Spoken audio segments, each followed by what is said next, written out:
ಓಂ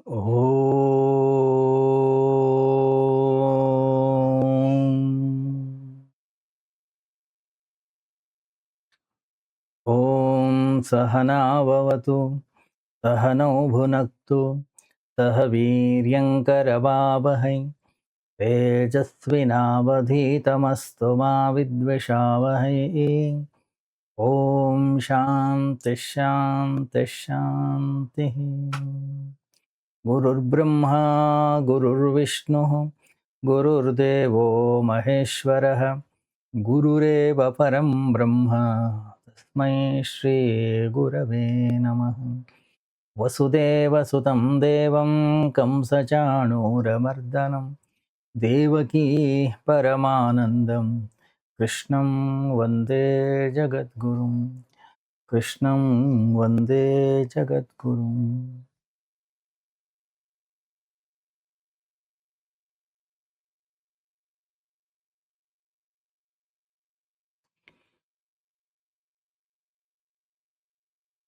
ಒಬ್ಬ ರಾಜ ಬೇಟೆಯಾಡಲಿಕ್ಕೆ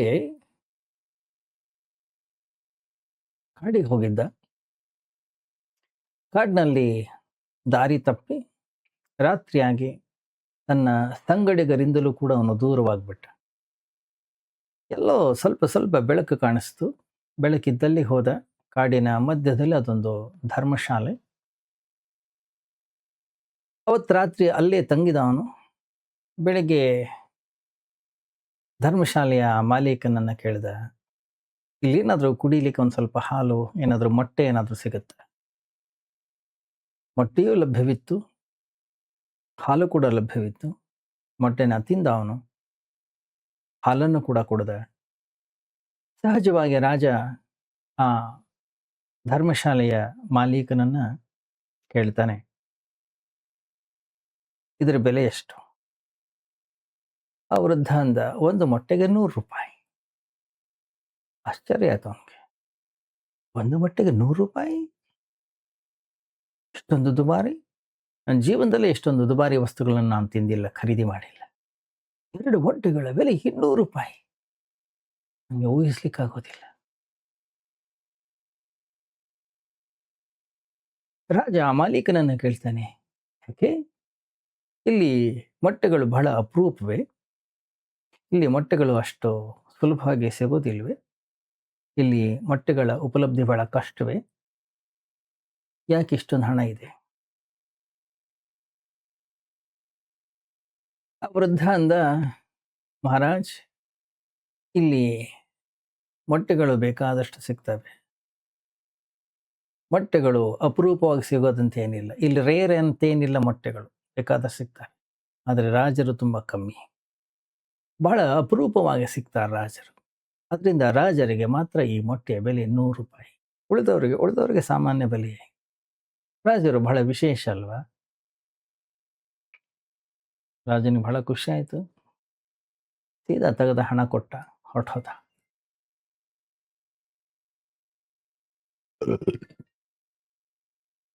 ಸರಿ,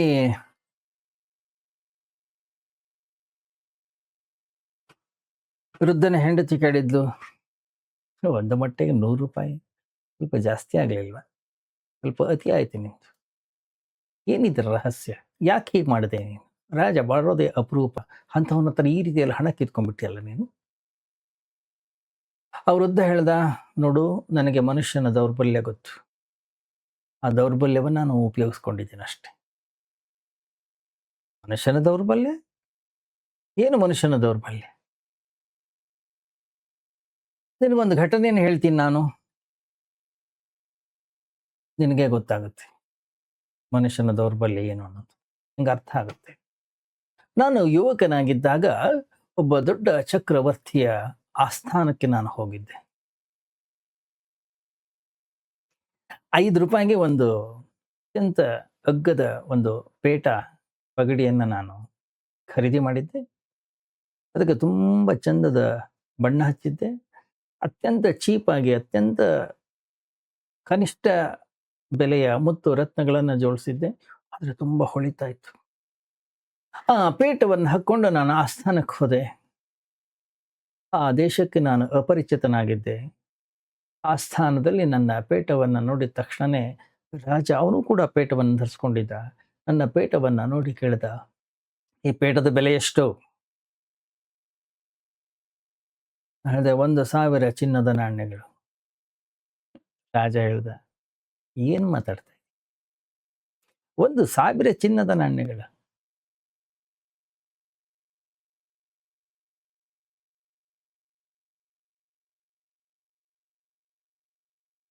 ತಕ್ಷಣನೇ ಅವನು ಮಂತ್ರಿ ಅವನ ಬಳಿ ಬಂದು ಹೇಳ್ದ, "ಮಹಾರಾಜ್, ಹುಷಾರಾಗಿರಿ, ಇವನ ಬಗ್ಗೆ. ಇವನು ಬಹಳ ಚಾಲಾಕಿ ತರ ಕಾಣಿಸ್ತಾ ಇದ್ದಾನೆ. ₹4,000 ಪೇಟಕ್ಕೆ ಚಿನ್ನದ ಸಾವಿರಾರು ಚಿನ್ನದ ನಾಣ್ಯಗಳನ್ನ ಕೇಳ್ತಾ ಇದ್ದಾನೆ. ಲೂಟಿಕೋರ್ನ ಕಾಣಿಸ್ತಾ ಇದ್ದಾನೆ. ಅತ್ಯಂತ ಚೀಪ್ ಇದು. ಇದು ₹10 ಕೂಡ, 10 ಚಿನ್ನದ ನಾಣ್ಯ ಕೂಡ ಬೆಲೆ ಬಾಳುವಂಥದ್ದಲ್ಲ." ಆದ್ರೆ ಮಂತ್ರಿ ರಾಜನಿಗೆ ಏನ್ ಹೇಳ್ತಾ ಇದ್ದೇನೆ, ಇವನಿಗೆ ಗೊತ್ತಿತ್ತು. ಅವನಿಗನ್ನಿಸ್ತು, ಮೋಸ್ಟ್ಲಿ ಮಂತ್ರಿನೇ ರಾಜನಿಂದ ಲೂಟಿ ಗೀಟಿ ಮಾಡ್ತಾ ಇದ್ದಾನೇನೋ, ಆದ್ರಿಂದ ಅವನು ಇನ್ನೊಬ್ಬ ಲೂಟಿಕಾರನನ್ನು ಇಷ್ಟಪಡೋದಿಲ್ಲ. ಅದಕ್ಕೆ ಅವನು ಹುಡುಗ ಹೇಳ್ದ, "ಸರಿ, ನಾನು ಹೋಗ್ತೇನೆ." ರಾಜ ಕೇಳ್ದ, "ಹಾ, ಹೆಂಗ್ ಬಂದೆ? ಹೆಂಗ್ ಹೋಗ್ತಾ ಇದೀಯಾ?" "ನಾನು ಯಾರಿಂದ ಈ ಪೇಟವನ್ನು ಖರೀದಿಸಿದ್ನೋ, ನಾನು ಕೂಡ ಹೆದರಿಕೊಂಡೇ ಕೇಳಿದ್ದೆ. 1,000 ಚಿನ್ನದ ನಾಣ್ಯಗಳು." ಆಗ ಆ ಮನುಷ್ಯ ನನಗೆ ಹೇಳಿದ್ದ, "ಈ ಭೂಮಿಯ ಮೇಲೆ ಒಬ್ಬ ಚಕ್ರವರ್ತಿ ಇದ್ದಾನೆ. ಅವನು ಇದಕ್ಕೆ 5,000 ಚಿನ್ನದ ನಾಣ್ಯಗಳನ್ನು ಕೂಡ ಕೊಡಬಲ್ಲ. ನಾನು ಹೋಗ್ಲಿ? ಯಾಕಂದ್ರೆ ನಾನೇನು ಅರಸ್ಕೊಂಡು ಬಂದಿದ್ದೆ, ಇದು ಆ ಆಸ್ಥಾನವಲ್ಲ. ಇದು ನಾನು ಹುಡುಕ್ತಾ ಇರ್ತಕ್ಕಂಥ ಚಕ್ರವರ್ತಿ ಅಲ್ಲ. ನಾನು ಮೋಸ್ಟ್ಲಿ ಬೇರೆ ಯಾವುದೋ ಆಸ್ಥಾನಕ್ಕೆ ಬಂದಿದ್ದೀನಿ. ಬೇರೆ ಯಾವುದೋ ಆಸ್ಥಾನಕ್ಕೆ ನಾನು ಹೋಗಬೇಕಾಗಿದೆ. ಬೇರೆ ಯಾರೋ ಚಕ್ರವರ್ತಿಯನ್ನು ನಾನು ಹುಡುಕಬೇಕಾಗಿದೆ. ನಾನು ಹೋಗ್ಲಿ? ನಾನು ಹೊರಡ್ತೀನಿ" ಅಂದ. ಚಕ್ರವರ್ತಿ ಅಂದ, "ಇವನಿಗೆ 10,000 ಚಿನ್ನದ ನಾಣ್ಯವನ್ನು ಕೊಡಿ. ಆ ಪೇಟವನ್ನು ಖರೀದಿ ಮಾಡಿ."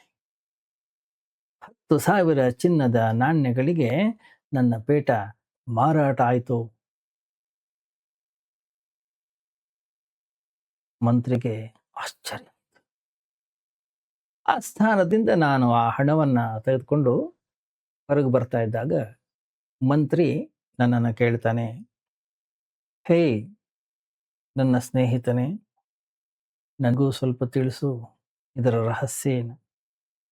ಈ ಪೇಟ ₹5ಗಿಂತ ಜಾಸ್ತಿ ಬೆಲೆ ಇಲ್ಲ." ಆಗ ನಾನು ಅವನ ಕಿವಿಯಲ್ಲಿ ಹೇಳಿದೆ, "ಹೇ ಸ್ನೇಹಿತ, ನಿನಗೆ ಪೇಟೆಗಳ ಬೆಲೆ ಗೊತ್ತಿರಬಹುದು, ಆದರೆ ನನಗೆ ಮನುಷ್ಯನ ದೌರ್ಬಲ್ಯಗಳು ಗೊತ್ತು. ಅಹಂಕಾರವೇ ಮನುಷ್ಯನ ನಿಜವಾದ ದೌರ್ಬಲ್ಯ. ಈ ಮನುಷ್ಯನ ದೌರ್ಬಲ್ಯ ಅಂದ್ರೆ ಏನು? ನಾವು ಇವತ್ತು ಚಿಂತನೆ ಮಾಡಲಿಕ್ಕೆ ಹೊರಟಿರ್ತಕ್ಕಂತಹ ವಿಷಯ ಇದು. ಇವತ್ತು ಮನುಷ್ಯನಿಗೆ ಯಾವ ದೌರ್ಬಲ್ಯ ಇದೆಯೋ, ಪರಮಾತ್ಮನ ಮಾರ್ಗದಲ್ಲಿ ಅದೇ ಅವನಿಗೆ ಅಡ್ಡಿಯಾಗಿದೆ. ಮನುಷ್ಯನ ದೌರ್ಬಲ್ಯವೇ ಅವನ ಜೀವನದಲ್ಲಿ ಬೆಳಕು ಬರಲಿಕ್ಕೆ ಅಡ್ಡಿಯಾಗಿದೆ, ಅಡೆತಡೆಯಾಗಿದೆ. ಮನುಷ್ಯನ ದೌರ್ಬಲ್ಯವೇ ಪರಮಾತ್ಮ ಅನುಭವಕ್ಕೆ ಒಂದು ಅಡ್ಡಗೋಡೆಯಾಗಿದೆ. ಅದು ಏನೇ ಮಾಡಲಿ ಬಾಗಿಲನ್ನು ತೆಗೆಯಲಿಕ್ಕೆ ಬಿಡೋದಿಲ್ಲ. ಜೀವನ ದುಃಖ, ಸಂಕಟ, ಅಂಧಕಾರದಿಂದ ತುಂಬಿ ಹೋಗುತ್ತೆ. ಏನಿದೆ ಮನುಷ್ಯನ ದೌರ್ಬಲ್ಯ? ಹ್ಯೂಮನ್ ವೀಕ್ನೆಸ್ ಅಂತಂದರೆ ಏನು? ಅಹಂಕಾರವೇ ಮನುಷ್ಯನ ದೌರ್ಬಲ್ಯ. ದಂಭ ಮನುಷ್ಯನ ದೌರ್ಬಲ್ಯ. ನಾನೇನೋ ಆಗಿದ್ದೇನೆ ಅಂತಕ್ಕಂಥ ಭಾವ, ಅದೇ ಮನುಷ್ಯನ ದೌರ್ಬಲ್ಯ. ಯಾರಾದರೂ ಈ ದೌರ್ಬಲ್ಯದಿಂದ ಆವೃತರಾಗಿರ್ತಾರೋ ಅಥವಾ ಅದರ ಒಳಗಡೆ ಸಿಕ್ಕಾಕೊಂಡಿರ್ತಾರೋ, ಅದರಿಂದ ಮುಚ್ಚಿಕೊಂಡಿರ್ತಾರೋ, ಎಂತಹ ದೇವಸ್ಥಾನಗಳನ್ನೇ ಹುಡುಕ್ಲಿ, ಎಂತಹ ಶಾಸ್ತ್ರಗಳನ್ನೇ ಓದಲಿ, ಎಂತಹ ಪೂಜೆ ಪುನಸ್ಕಾರಾದಿಗಳನ್ನೇ ಮಾಡಲಿ, ಎಂತಹ ದೊಡ್ಡ ದೊಡ್ಡ ತ್ಯಾಗಗಳನ್ನೇ ಮಾಡಲಿ, ಏನು ಬೇಕಾದ ಉಪವಾಸಗಳನ್ನು ಮಾಡಲಿ, ಬೇಕಾದರೆ ಸನ್ಯಾಸಿಯಾಗಿ ಅವನು ಬೇಕಾದರೆ ಕಾಡಿಗೆ ಬೇಕಾದ್ರೆ ಹೋಗ್ಲಿ, ಯಾವ ವ್ಯತ್ಯಾಸವೂ ಕೂಡ ಆಗೋದಿಲ್ಲ. ಬದಲಿಗೆ ಈ ದೌರ್ಬಲ್ಯ ಎಷ್ಟು ಅದ್ಭುತವಾಗಿದೆ ಅಂತಂದ್ರೆ ಆ ಎಲ್ಲ ವಿಷಯಗಳು ಕೂಡ ಈ ದೌರ್ಬಲ್ಯವನ್ನ ಇನ್ನಷ್ಟು ಗಟ್ಟಿಗೊಳಿಸ್ತವೆ. ಇನ್ನಷ್ಟು ಗಟ್ಟಿಗೊಳಿಸ್ಲಿಕ್ಕೆ ಇವೆಲ್ಲವೂ ಕೂಡ ಕಾರಣವಾಗ್ತವೆ. ಒಬ್ಬ ಮನುಷ್ಯನ ಹತ್ರ ಲಕ್ಷಾಂತರ ರೂಪಾಯಿಗಳಿರ್ಬೋದು. ಅದನ್ನ ಅವನ್ನ ತ್ಯಾಗ ಮಾಡಿದ್ರೆ ನಾವು ಹೇಳ್ತೀವಿ, ಓ, ಭಗವಂತನ ಮಾರ್ಗದಲ್ಲಿ ಇವನು ಸಾಗ್ತಾ ಇದ್ದಾನೆ. ಪರಮಾತ್ಮನ ಮಾರ್ಗದಲ್ಲಿ ನಡೆಯೋದು ಅಷ್ಟು ಸುಲಭವಾದಂತಹ ಮಾತಲ್ಲ. ಹಣದ ಮೂಲಕ ಪರಮಾತ್ಮನನ್ನ ಖರೀದಿಸಲಿಕ್ಕೆ ಆಗಲ್ಲ. ಅಥವಾ ಯಾರೋ ಹಣವನ್ನ ಬಿಟ್ಟು ಕೂಡಲೇ ಪರಮಾತ್ಮನನ್ನು ಕೂಡ ಅವರು ಹೊಂದೋದಿಲ್ಲ. ಬದಲು ಆ ಮನುಷ್ಯ ಹಣವನ್ನ ಬಿಟ್ಟ ಮೇಲೆಯೂ ಕೂಡ ಅದೇ ದೌರ್ಬಲ್ಯದಿಂದಲೇ ಉಳಿಬಹುದು. ಯಾವ ದೌರ್ಬಲ್ಯ ಅವನ ಹತ್ರ ಹಣ ಇದ್ದಾಗ ಇತ್ತೋ ಅದೇ ದೌರ್ಬಲ್ಯ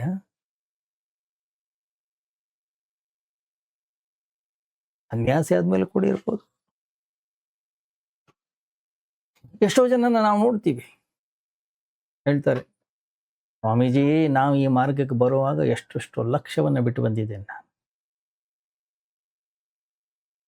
ದೊಡ್ಡ ಆಸ್ತಿ ಇತ್ತು, ಎಷ್ಟು ಹೊಲ ಇತ್ತು ನನ್ನ ಹತ್ರ.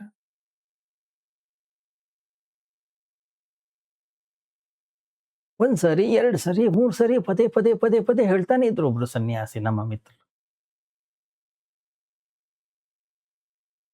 ಯಾವತ್ತು ನೀವು ಬಿಟ್ಟಿದ್ದು ಹಣವನ್ನ ಹೇಳಿದ್ರು, ಸುಮಾರು ಒಂದು 30 ವರ್ಷಗಳ ಹಿಂದೆ. ಓ, ನೀವು ಬೇಜಾರು ಮಾಡ್ಕೊಳ್ತಾ ಇದ್ರೆ ಒಂದು ಮಾತು ಹೇಳಿ. ಮೋಸ್ಟ್ಲಿ ನೀವೇನು ಹಣ ಬಿಟ್ರಲ್ಲ, ಅದು ನಿಮ್ಮನ್ನು ಬಿಟ್ಟು ಹೋಗಿಲ್ಲ ಅನ್ಸುತ್ತೆ. 30 ವರ್ಷಗಳ ನಂತರವೂ ಕೂಡ ಅದು ಇನ್ನೂ ನಿಮಗೆ ನೆನಪಲ್ಲಿದೆ. ಒಂದು ವೇಳೆ ಅದನ್ನು ನೀವು ಬಿಟ್ಟಿದ್ದಿದ್ರೆ ನೆನಪಲ್ಲಿ ಹೇಗಿರ್ಲಿಕ್ಕೆ ಸಾಧ್ಯ? ಲಕ್ಷಾಂತರ ರೂಪಾಯಿ ನಿಮ್ಮ ಹತ್ರ ಇದ್ದಾಗ, ಲಕ್ಷಾಂತರ ರೂಪಾಯಿ ನನ್ನ ಹತ್ರ ಇದೆ, ಆದ್ರಿಂದ ನಾನು ದೊಡ್ಡವ ಅಂತಕ್ಕಂಥ ಅಹಂಕಾರ ಇತ್ತು. ನೀನೊಬ್ಬ ವಿಶೇಷ ವ್ಯಕ್ತಿ, ನಾನೊಬ್ಬ ಶ್ರೀಮಂತ ಅಂತ ಹೇಳಿತ್ತು. ಈಗ ಲಕ್ಷಾಂತರ ರೂಪಾಯಿಗಳನ್ನ ಬಿಟ್ಟುಬಿಟ್ಟಿದ್ದೀರಿ.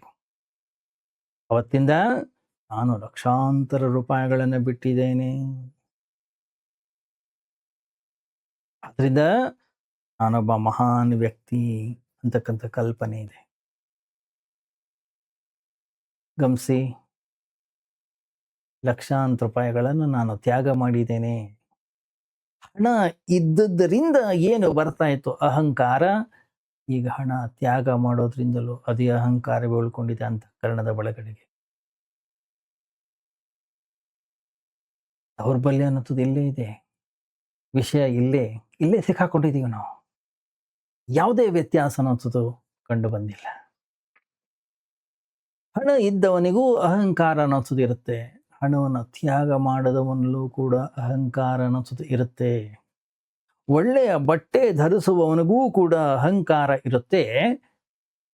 ಅತ್ಯಂತ ಸರಳವಾದಂಥ, ಅತ್ಯಂತ ಸಾಮಾನ್ಯವಾಗಿರ್ತಕ್ಕಂಥ ಬಟ್ಟೆ ಹಾಕೊಂಡವನಿಗೂ ಕೂಡ ಅಹಂಕಾರ ಇರುತ್ತೆ. ದೊಡ್ಡ ದೊಡ್ಡ ಮನೆಗಳನ್ನು ಕಟ್ಟಿಸಿ ವಾಸವಾಗಿರುವವನಲ್ಲೂ ಅಹಂಕಾರವಿರುತ್ತೆ. ಒಬ್ಬ ವ್ಯಕ್ತಿ ಗುಡಿಸಲಿನಲ್ಲಿ ವಾಸವಾಗಿರ್ಬೋದು, ಅವನಿಗೂ ಕೂಡ ಅಹಂಕಾರವಿರುತ್ತೆ.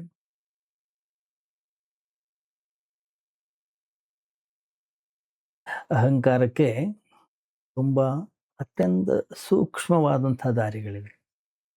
ಅದು ಯಾವ ರೂಪದಲ್ಲಿ ತನ್ನ ತೃಪ್ತಿಯನ್ನ ಕಂಡುಕೊಳ್ಳುತ್ತದೆಯೋ ನಮಗೆ ಗೊತ್ತಾಗಲ್ಲ. ನಾನೇನೋ ಆಗಿದ್ದೇನೆ ಅಂತಕ್ಕಂಥ ಒಂದು ಕಲ್ಪನೆ ಯಾವ್ಯಾವ ರೂಪದಲ್ಲಿ ಅದು ಹುಟ್ಟಿಕೊಳ್ಳುತ್ತದೋ ಗೊತ್ತಿಲ್ಲ ನಮ್ಗೆ. ಒಬ್ಬ ವ್ಯಕ್ತಿ ಎಲ್ಲಾ ಬಟ್ಟೆಗಳನ್ನ ತೊರೆದು ಬೆತ್ತಲೆಯಾಗಿ ನಿಂತ್ರೂ ಕೂಡ ಅವನಿಗೆ ನಾನೇನೋ ಆಗಿದ್ದೇನೆ ಅಂತಕ್ಕಂಥ ಅಹಂಕಾರ ಇರುತ್ತೆ. ನನ್ನಷ್ಟು ತಪಸ್ವಿ ಯಾರಿಲ್ಲ, ನನ್ನಂಥ ತ್ಯಾಗಿ ಯಾರಿಲ್ಲ, ನನ್ನ ಹಾಗೆ ಎಲ್ಲವನ್ನೂ ತ್ಯಾಗ ಮಾಡೋರು ಎಷ್ಟು ಜನ ಇದ್ದಾರೆ.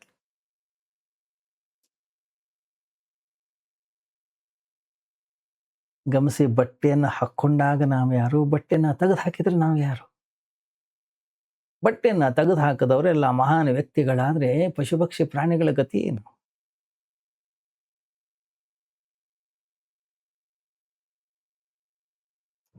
ಅದರಿಂದ ಎಷ್ಟೋ ಬಾರಿ ತ್ಯಾಗಿ ಒಬ್ಬ ಸನ್ಯಾಸಿಯ ಅಂತಃಕರಣದ ಒಳಗಡೆ ಇರುವ ಅಹಂಕಾರ ಬಹಳ ಭಯಾನಕವಾಗಿರುತ್ತೆ, ಬಹಳ ದೊಡ್ಡದಾಗಿರುತ್ತೆ.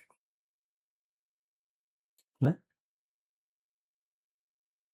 ಭೋಗವನ್ನು ಕಿತ್ಕೊಳ್ಬಹುದು, ಕಸ್ಕೊಳ್ಬಹುದು.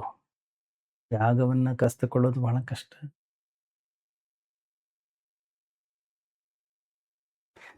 ನನ್ನ ಹತ್ರ ಬಟ್ಟೆ ಇವೆ, ನನ್ನ ಹತ್ರ ಆಭರಣ ಇದೆ, ನನ್ನ ಹತ್ರ ಸಂಪತ್ತಿದೆ, ನನ್ನ ಹತ್ರ ಹಣ ಇದೆ, ಅಂತಹ ವ್ಯಕ್ತಿಯಿಂದ ಅದನ್ನ ಕಿತ್ತಾಕಿದ್ರೆ ಅಹಂಕಾರ ಇಲ್ಲವಾಗ್ಬೋದು. ಆದ್ರೆ ಅವನ ಬೆತ್ತಲೆ ಇದ್ದಾನೆ, ಬೆತ್ತಲೆಯನ್ನು ಹೆಂಗೆ ಕಸ್ದುಕೊಳ್ತೀರಿ? ಆಸ್ತಿಯನ್ನ ಯಾರು ಬೇಕಾದ್ರೂ ಕಿತ್ಕೊಳ್ಬಹುದು. ಕೋಟ್ಯಂತರ ರೂಪಾಯಿ ಅನ್ನೋದು ನನ್ನ ಹತ್ರ ಇದ್ರೆ ಅದು ನಾಶವಾಗಬಹುದು, ನಾಳೆ ನಮ್ಗೆ ಗೊತ್ತಿಲ್ಲ. ಕಳೆದು ಹೋಗ್ಬೋದು, ಕಳ್ತನ ಆಗ್ಬೋದು, ಮೋಸವಾಗ್ಬೋದು. ಆವಾಗ ನನ್ನ ಅಹಂಕಾರ ಮುರಿಯುತ್ತದೆ. ಯಾಕಂದ್ರೆ ಹಣ ಇದ್ದಾಗ ಮಾತ್ರ ಅದು ಅಹಂಕಾರ. ಅಥವಾ ನಾನೇ ತ್ಯಾಗ ಮಾಡಿಬಿಡ್ಬೋದು, ನಾನೇ ಬಿಟ್ಟು ಬಿಡ್ಬೋದು. ಆದರೆ ಲಕ್ಷಾಂತರ ರೂಪಾಯಿ, ಕೋಟ್ಯಾಂತರ ರೂಪಾಯಿಗಳು ನಾನು ಬಿಟ್ಟಿದ್ದೇನೆ. ಇದರಿಂದ ಮುಕ್ತಿಯನ್ನು ಪಡಿಲಿಕ್ಕೆ, ಇದರಿಂದ ಬಿಡುಗಡೆಯನ್ನು ಪಡಿಲಿಕ್ಕೆ ಬೇರೆ ಯಾವುದೇ ಮಾರ್ಗ ಇಲ್ಲ. ಯಾಕೆ?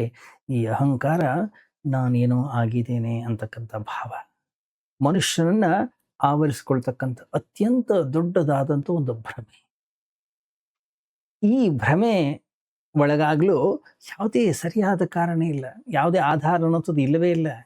ಈ ಅಹಂಕಾರದ ಭವನ ಅನ್ನುವಂಥದ್ದು ಏನಿದೆ, ಸಂಪೂರ್ಣವಾಗಿ ಬೇರುಗಳು ಇಲ್ಲದೆ ಇರತಕ್ಕಂಥದ್ದು.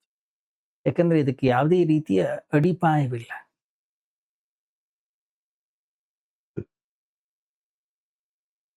ಈ ಮನೆ, ಈ ಇಸ್ಪೀಟ್ ಆಡ್ತಾರಲ್ಲ, ಆ ಇಸ್ಪೀಟ್ ಎಲೆಗಳಿಂದ ಮಾಡಿರ್ತಕ್ಕಂಥ ಕೋಟೆಗಳ ಹಾಗೆ. ಇಸ್ಪೀಟ್ ಎಲೆಗಳಿಂದ ಹೇಗೆ ಕೋಟೆ ಕಟ್ಟೋದ್ರಲ್ಲಿ ಏನೋ ಒಂದು ಸುಖ ಇದೆಯೋ, ಹಾಗೆ ಈ ಅಹಂಕಾರವನ್ನು ಬೆಳೆಸಿಕೊಳ್ಳೋದ್ರಲ್ಲೂ ಒಂದು ಸುಖ ಕಾಣಿಸ್ತದೆ. ಮನುಷ್ಯ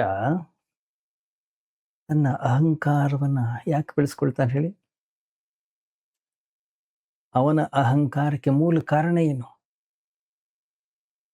ಯಾಕೆ ಬೇಕು ಅವನಿಗೆ ಅಹಂಕಾರ? ಮೂಲ ಕಾರಣ ಇಷ್ಟೇ,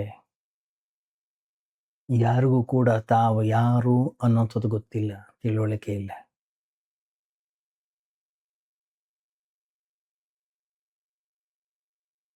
ಈ ಅಜ್ಞಾನ ಬಹಳ ನೋವು ಕೊಡುತ್ತೆ, ಬಹಳ ಹಿಂಸೆಗೊಳಪಡಿಸ್ತದೆ, ಒತ್ತಡವನ್ನುಂಟು ಮಾಡ್ತದೆ. ಯಾಕೆ? ನನಗೆ ನಾನು ಯಾರು ಅಂದ್ರೇನೆ ಗೊತ್ತಿಲ್ಲ. ಈ ಅಜ್ಞಾನವನ್ನ ನಾನು ಮುಚ್ಚಿಕೊಳ್ಳಿಕ್ಕಾಗಿ ಯಾವುದೋ ಒಂದು ಉಪಾಯವನ್ನ ಕಂಡುಕೊಳ್ತೀನಿ,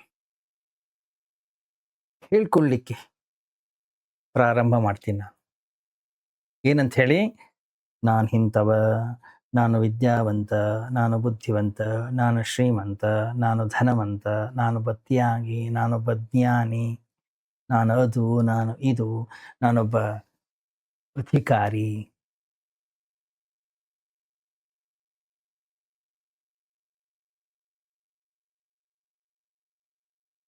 ನಿಜವಾಗ್ಲೂ ಹೇಳ್ಬೇಕಂತಂದ್ರೆ ನಾವು ಯಾರು ಅನ್ನೋದು ನಮಗೆ ಗೊತ್ತಿಲ್ಲ. ಆದ್ದರಿಂದ ಇದೊಂದು ಅವಮಾನಕರ ಸಂಗತಿ, ನನ್ನನ್ನು ನಾನು ಅರಿಯದೇ ಇರ್ತಕ್ಕಂಥದ್ದು. ಆದ್ರಿಂದ ಹೇಗೋ ಮಾಡಿ ನನ್ನದೇ ಆದಂಥ ಒಂದು ನಕಲಿ ರೂಪವನ್ನ ಸೃಷ್ಟಿ ಮಾಡ್ಕೊಳ್ತೀವಿ. ಅಷ್ಟು ಜೊತೆಗೆ ಅದನ್ನು ಹೇಳ್ಕೊಳ್ಳಿಕ್ಕೆ ಶುರು ಮಾಡ್ತೀವಿ. ನಾನು ಇಂಥವ, ನನ್ನನ್ನು ನಾನು ತಿಳ್ಕೊಂಡಿಲ್ಲ ಅಂತ ಹೇಳಿ ನಿಮ್ಗೆ ಯಾರು ಹೇಳಿದ್ರು? ಈ ರೀತಿಯಲ್ಲಿ ನಮಗೆ ನಾವೇ ಒಂದು ಆತ್ಮವಂಚನೆಯನ್ನು ಮಾಡ್ಕೊಳ್ತೀವಿ. ನಾನೊಬ್ಬ ಮಹಾನ್ ವ್ಯಕ್ತಿ, ನಾನೊಬ್ಬ ಸತ್ಸಂಗಿ, ನಾನೊಬ್ಬ ಸದ್ಗುಣಿ, ನಾನೊಬ್ಬ ಶ್ರೇಷ್ಠ ವ್ಯಕ್ತಿ. ಏನು ನಾವೇ ಸುಳ್ಳ ಕ್ರಿಯೇಟ್ ಮಾಡಿಕೊಂಡು ಹುಟ್ಟಿಸಿಕೊಂಡು ತೃಪ್ತಿ ಪಡ್ತೀವಿ. ಈ ರೀತಿಯಾಗಿ ನಮ್ಮನ್ನು ನಾವು ತಿಳ್ಕೊಳ್ಳಿಕ್ಕೆ ಸಾಧ್ಯವೇ? ನಿಜವಾಗ್ಲೂ ವಿಚಾರ ಮಾಡಿ, ನಾವು ಯಾರು ಅನ್ನೋದು ನಮ್ಗೆ ಗೊತ್ತಿದೆಯೇ? ನಮ್ಮೊಳಗೆ ಜೀವಂತವಾಗಿರ್ತಕ್ಕಂತಹ ಆ ತತ್ವ ಯಾವುದು ನಮ್ಗೆ ಗೊತ್ತಿದೆಯಾ? ನಾವು ತಿಳ್ಕೊಂಡಿದ್ದೀವ? ನನ್ನ ಅಂತಃಕರಣದ ಒಳಗಡೆ ಏನು ಒಂದು ಜೀವಂತ ಚೇತನ ಗೊತ್ತಿದೆಯಾ ನಮ್ಗೇನದು ಅಂತ ಹೇಳಿ? ಅದ್ರ ಬಗ್ಗೆ ಪರಿಚಯ ಇದೆಯಾ? ಅದರ ಬಗ್ಗೆ ಅರಿವು? ನಾನು ಆತ್ಮ, ಭಗವಂತನ ಒಂದು ಅಂಶ. ಇದನ್ನು ಪುನರಾವರ್ತನೆ ಮಾಡೋದಲ್ಲ, ಯಾವುದೋ ಪುಸ್ತಕದಲ್ಲಿ ಓದಿರ್ತೀವಿ ನಾವು, ಅಷ್ಟಕ್ಕೆ ನಮಗೆ ಸತ್ಯ ಗೊತ್ತಾಗಿದೆ ಅಂತ ಅರ್ಥ ಅಲ್ಲ. ಎಲ್ಲೋ ಓದಿದ್ರಿಂದ ಯಾವುದೇ ವ್ಯತ್ಯಾಸ ಆಗೋದಿಲ್ಲ. ವಾಸ್ತವ ಏನು ಅಂತಂದ್ರೆ, ನಮ್ಮ ಒಳಗಡೆಗೆ ಏನಿದೆ ನಮಗೆ ಗೊತ್ತಿಲ್ಲ. ಸತ್ಯ ಏನು, ನಮ್ಮ ಒಳಗಡೆಗೆ ಯಾರು ಕೂತ್ಕೊಂಡಿದ್ದಾರೆ ಅನ್ನೋದು ನಮ್ಗೆ ಗೊತ್ತಿಲ್ಲ. ತನ್ನನ್ನೇ ತಾನು ಅರಿಯದ ಮನುಷ್ಯನ ಜೀವನದಲ್ಲಿ ಸತ್ಯದ ಸಾಕ್ಷಾತ್ಕಾರ ಆಗೋದಾದ್ರೆ ಹೇಗೆ? ತಾನು ಯಾರು ಅಂತನೇ ತಿಳಿಯದೇ ಇರತಕ್ಕಂತಹ ವ್ಯಕ್ತಿ ದೇವರನ್ನ ಹುಡುಕ್ಲಿಕ್ಕೆ ಹೊರಟ್ರೆ ಏನಾಗ್ತಾನೆ? ಹುಚ್ಚಾಗ್ತಾನಷ್ಟೆ.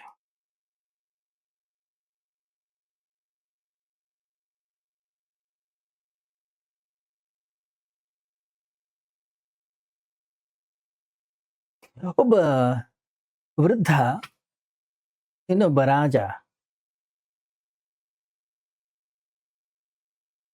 ಒಬ್ಬ ವೃದ್ಧ ಮತ್ತು ಒಬ್ಬ ಸನ್ಯಾಸಿ ರಾಜನ ಅತಿಥಿಯಾಗಿ ಉಳ್ಕೊಂಡಿದ್ದ ಪಾಶ್ಚಾತ್ಯ ರಾಷ್ಟ್ರದಲ್ಲಿ ಒಂದ್ಸರಿ.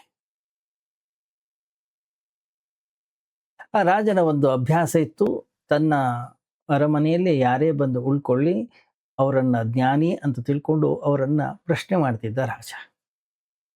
ನೀವು ದೇವರನ್ನು ನೋಡಿದ್ದೀರಾ? ನೀವು ನನಗೆ ಭಗವಂತನ ಭೇಟಿ ಮಾಡಿಸ್ತೀರಾ? ಯಾವಾಗ ಸನ್ಯಾಸಿಗಳು ಭಗವದ್ಗೀತೆ, ಉಪನಿಷತ್ತು, ಅನೇಕ ಶಾಸ್ತ್ರ ಗ್ರಂಥಗಳ ಮಾತುಗಳನ್ನ ಪ್ರಾರಂಭ ಮಾಡಿದ ಕೂಡಲೇ ಉಪನ್ಯಾಸ ಎಲ್ಲ ಬೇಡ, ನಾನು ಭಗವಂತನನ್ನ ಭೇಟಿ ಮಾಡಬೇಕಷ್ಟೆ. ನಿಮ್ಮ ಕೈನಲ್ಲಿ ಭೇಟಿ ಮಾಡಿಸ್ಲಿಕ್ಕೆ ಸಾಧ್ಯ ಇದೆಯಾ? ಅಷ್ಟು ಮಾತ್ರ ಹೇಳಿ.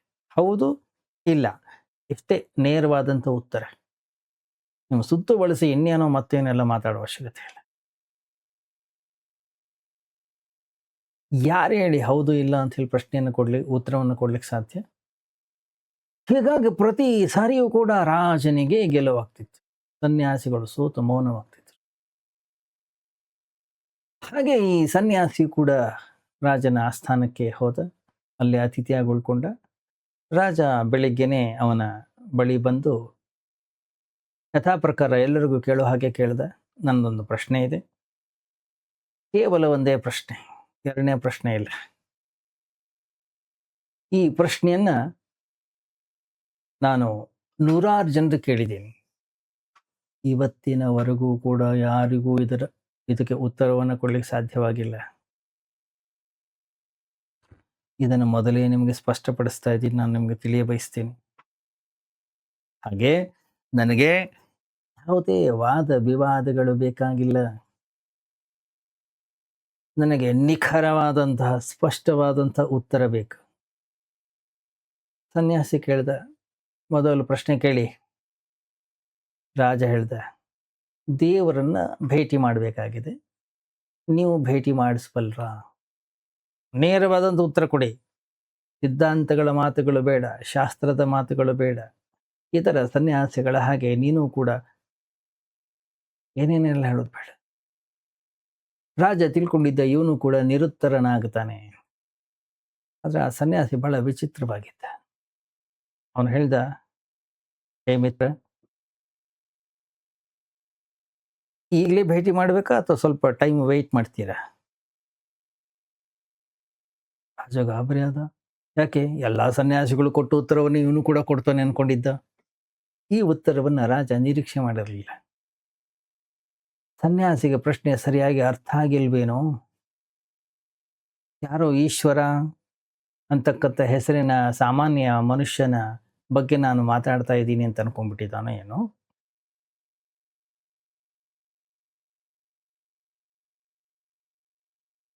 ರಾಜನಿಗನ್ನಿಸ್ತು. ಆದ್ರಿಂದ ರಾಜ ಹೇಳ್ದ, ಮಹಾರಾಜ್ ಕ್ಷಮಿಸಿ, ನಿಮಗೆ ಮೋಸ್ಟ್ಲಿ ತಪ್ಪು ತಿಳುವಳಿಕೆ ಆಗಿದೆ ಅನ್ಸುತ್ತೆ. ನಾನು ಪರಮಾತ್ಮನ ಬಗ್ಗೆ ಮಾತನಾಡ್ತಾ ಇದ್ದೇನೆ. ಪರಮಾತ್ಮನನ್ನ ಭೇಟಿ ಮಾಡೋದ್ರ ಬಗ್ಗೆ ನಾನು ಹೇಳ್ತಾ ಇದ್ದೀನಿ. ನನ್ನನ್ನ ನೀವು ಅವನಿಗೆ ಭೇಟಿ ಮಾಡಿಸ್ಬಲ್ರ? ಸನ್ಯಾಸಿ ಹೇಳ್ದ, ನೀವಿನ್ನು ಮಾತಾಡಬೇಡಿ, ನೇರವಾಗಿ ವಿಷಯಕ್ಕೆ ಬನ್ನಿ. ಈಗಲೇ ಭೇಟಿ ಮಾಡಬೇಕಾ ಅಥವಾ ಸ್ವಲ್ಪ ಸಮಯ ನೀವು ಕಾಯ್ತೀರಾ? ಯಾಕೆಂದ್ರೆ ನಮಗೂ ಸುಮ್ಮನೆ ಮಾತಾಡೋದು ಇಷ್ಟ ಇಲ್ಲ.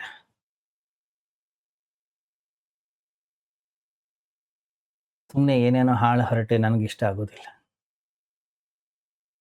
ನನಗೆ ಆಶ್ಚರ್ಯ ಆಯ್ತು. ಯಾಕಂತಂದ್ರೆ ಯಾವಾಗಲೂ ಕೂಡ ಮುಜುಗುರ ಪಡುವಂಥದ್ದು ಸನ್ಯಾಸಿಯ ಲಕ್ಷಣ ಆಗಿರ್ತಿತ್ತು. ಪ್ರಪ್ರಥಮ ಬಾರಿಗೆ ರಾಜ ಮುಜುಗುರಕ್ಕೆ ಒಳಗಾದ. ಯಾಕಂದ್ರೆ ಅವನಿಗೆ ತಕ್ಷಣನೇ ದೇವರನ್ನ ಭೇಟಿ ಮಾಡ್ಲಿಕ್ಕೆ ಅವನು ರೆಡಿ ಇರಲಿಲ್ಲ. ರೆಡಿ ಇದ್ದೀರಾ ಈಗಲೇ? ರಾಜ ಅಂದ, ಇಲ್ಲ, ನಾನು ಮನೆಗೆ ಹೋಗಿ ಕೇಳ್ಕೊಂಡು ಬರ್ತೀನಿ. ನನ್ನ ಪೋಷಕರು, ನನ್ನ ಹೆಂಡತಿ, ನನ್ನ ಮಕ್ಕಳು, ಅವರೆಲ್ಲರ ಒಂದು ಅಭಿಪ್ರಾಯವನ್ನು ಕೇಳ್ಕೊಂಡು ಬರ್ತೀನಿ. ಅವ್ರಿಗೆಲ್ಲ ತಿಳಿಸಿಟ್ಟು ಬರ್ತೀನಿ ನಾನು. ಅಷ್ಟೊಂದು ಅವಸರ ಅಂತ ಏನಿದೆ? ಕೆಲವು ದಿನಗಳ ನಂತರವೂ ಕೂಡ ಭೇಟಿ ಮಾಡ್ಬೋದು.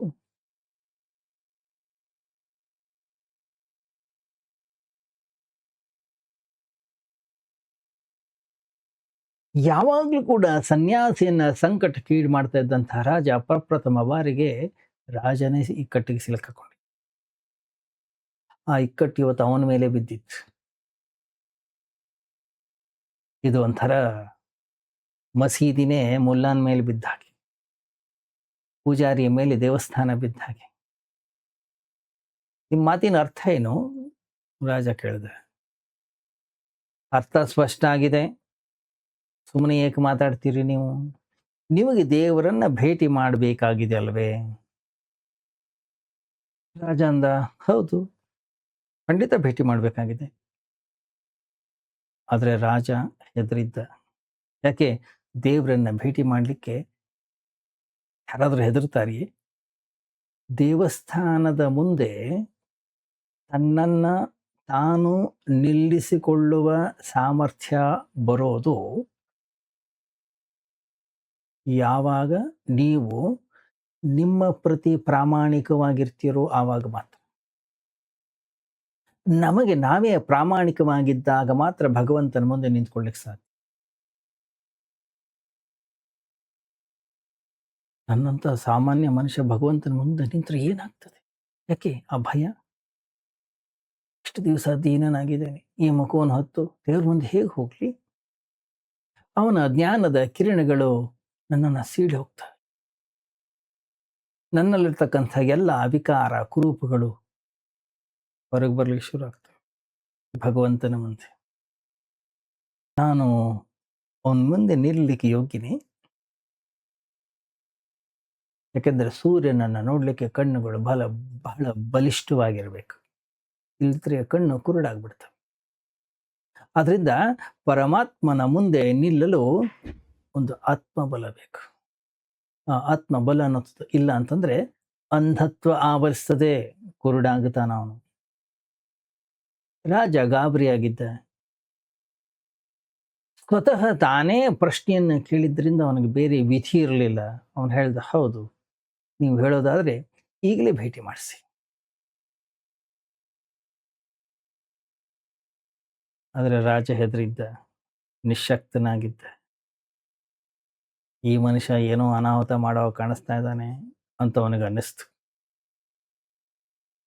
ಸನ್ಯಾಸಿ ಹೇಳ್ದ, ಇಷ್ಟೊಂದು ಹೆದರುವ ಅವಶ್ಯಕತೆ ಏನಿಲ್ಲ. ಯಾಕೆಂದ್ರೆ ದೇವ್ರನ್ನ ಭೇಟಿ ಮಾಡಲಿಕ್ಕೆ ಸಿದ್ಧನಾಗಿದ್ರು ಬಹುಶಃ ಭಗವಂತ ನಿಮ್ಮನ್ನ ಭೇಟಿ ಮಾಡ್ಲಿಕ್ಕೆ ಸಿದ್ಧನಾಗಿದ್ರು ನೀವು ಸಿದ್ಧ ಆಗಿಲ್ಲ ಅನ್ನಿಸ್ತಾ ಇದೆ ಯಾಕೋ ನಾನು ನೋಡಿದ್ರೆ. ಒಂದು ಕೆಲಸ ಮಾಡಿ, ಒಂದು ಪೆನ್ನು ಪೇಪರ್ ತಗೊಳ್ಳಿ, ಇದ್ರ ಮೇಲೆ ನೀವು ಯಾರು ಅನ್ನೋದನ್ನು ಬರೀರಿ. ಅದನ್ನು ನಾನು ಭಗವಂತನ ಬಳಿ ತಲುಪಿಸ್ತೇನೆ. ರಾಜ ಅಂದ, ಓಹ್, ಇದು ಬೆಟರ್. ಯಾಕಂದ್ರೆ ನನ್ನನ್ನು ಭೇಟಿ ಮಾಡ್ಲಿಕ್ಕೆ ಬಂದಾಗಲೂ ಕೂಡ ಸಾಮಾನ್ಯವಾಗಿ ಅವ್ರ ಹೆಸರೇನು, ಅವ್ರ ವಿಳಾಸ ಏನು, ಅವ್ರು ಎಲ್ಲಿಂದ ಬಂದಿದ್ದಾರೆ, ಅವ್ರು ಏನು ಕೆಲಸ ಮಾಡ್ತಾ ಇದ್ದಾರೆ, ಬಂದಂಥ ಉದ್ದೇಶ ಏನು ನಾವು ಕೇಳ್ತಾ ಇರ್ತೀವಿ. ಸಾಮಾನ್ಯವಾಗಿ ನಾವು ಕೂಡ ಅಷ್ಟೇ ಎಲ್ಲರನ್ನೂ ಅದೇ ರೀತಿಯಲ್ಲೇ ಭೇಟಿ ಮಾಡೋದು. ಆ ಥರದ್ದು ಯಾವುದೇ ಇನ್ಫಾರ್ಮೇಷನ್ ಇಲ್ಲದೆ ಇದ್ರೆ ನಾನು ಕೂಡ ಯಾರನ್ನೂ ಭೇಟಿ ಮಾಡಲ್ಲ. ಅದೇ ರೀತಿಯಲ್ಲಿ ರಾಜ ಕೂಡ ಒಂದು ಪೇಪರ್ ತಗೊಂಡ, ತನ್ನ ಹೆಸರು ಬರದ, ಇಂಥ ರಾಜ್ಯದ ಒಡೆಯ ಅಂತ ಬರದ, ಇಂತಹ ಅರಮನೆಯಲ್ಲಿ ವಾಸವಾಗಿರ್ತೀನಿ ಅಂತ ಬರದ, ಇಷ್ಟು ಜನ ಹೆಂಡತಿಯರಿದ್ದಾರೆ ಅಂತ ಬರದ, ಇಷ್ಟು ಜನ ಮಕ್ಕಳಿದ್ದಾರೆ ಅಂತ ಬರದ, ಇಷ್ಟು ಶ್ರೀಮಂತಿಕೆ ಇದೆ ಅಂತ ಬರದ, ಇಷ್ಟು ದೊಡ್ಡ ದೊಡ್ಡ ಬಿರುದುಗಳು ಭಿನ್ನಾಣಗಳು ಎಲ್ಲ ನನ್ನ ಹತ್ರ ಇವೆ ಅಂತ ಬರದ, ಇಷ್ಟು ಪದವಿಗಳಿವೆ ಅಂತ ಹೇಳಿ ಬರದ. ಸನ್ಯಾಸಿಯ ಕೈಗೆ ಕಾಗದವನ್ನು ಕೊಟ್ಟ. ಆ ಸನ್ಯಾಸಿ ಕಾಗದವನ್ನು ನೋಡಿ ತುಂಬ ಜೋರ ನಗಲಿಕ್ಕೆ ಶುರು ಮಾಡಿದ. ಏಯ್, ತುಂಬ ಸುಳ್ಳು ಹೇಳ್ತೀಯ ನೀನು? ನಿಮ್ಮ ಅಡ್ರೆಸ್ ಕೊಡಿ ಅಂದ್ರೆ ಏನೇನು ಹುಚ್ಚುಚ್ಚಾಗಿ ಏನೇನೋ ಬರೆದು ಕೊಟ್ಟಿದೀಯಾ? ಹುಚ್ಚನ ನೀನು? ರಾಜನಿಗೆ ಬಹಳ ಬೇಸರ ಆಯ್ತು.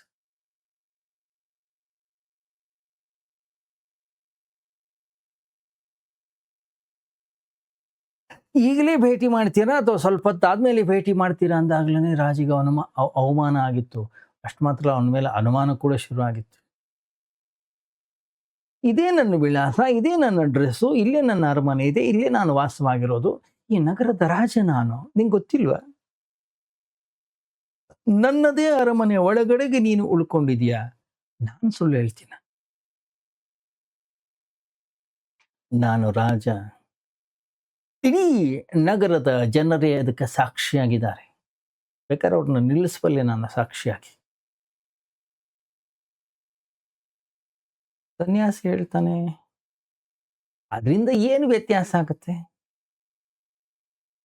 ಬಹುಶಃ ಇಡೀ ನಗರವೇ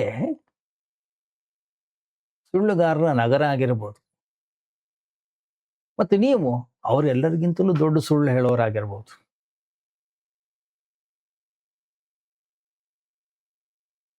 ಅದರಿಂದ ಸಣ್ಣ ಸುಳ್ಳುಗಾರರು ನಿನ್ನ ಪರವಾಗಿ ನಿಲ್ತಾ ಇರ್ಬೋದು. ಇದರಿಂದ ಏನು ಕೂಡ ಪ್ರಯೋಜನವಿಲ್ಲ.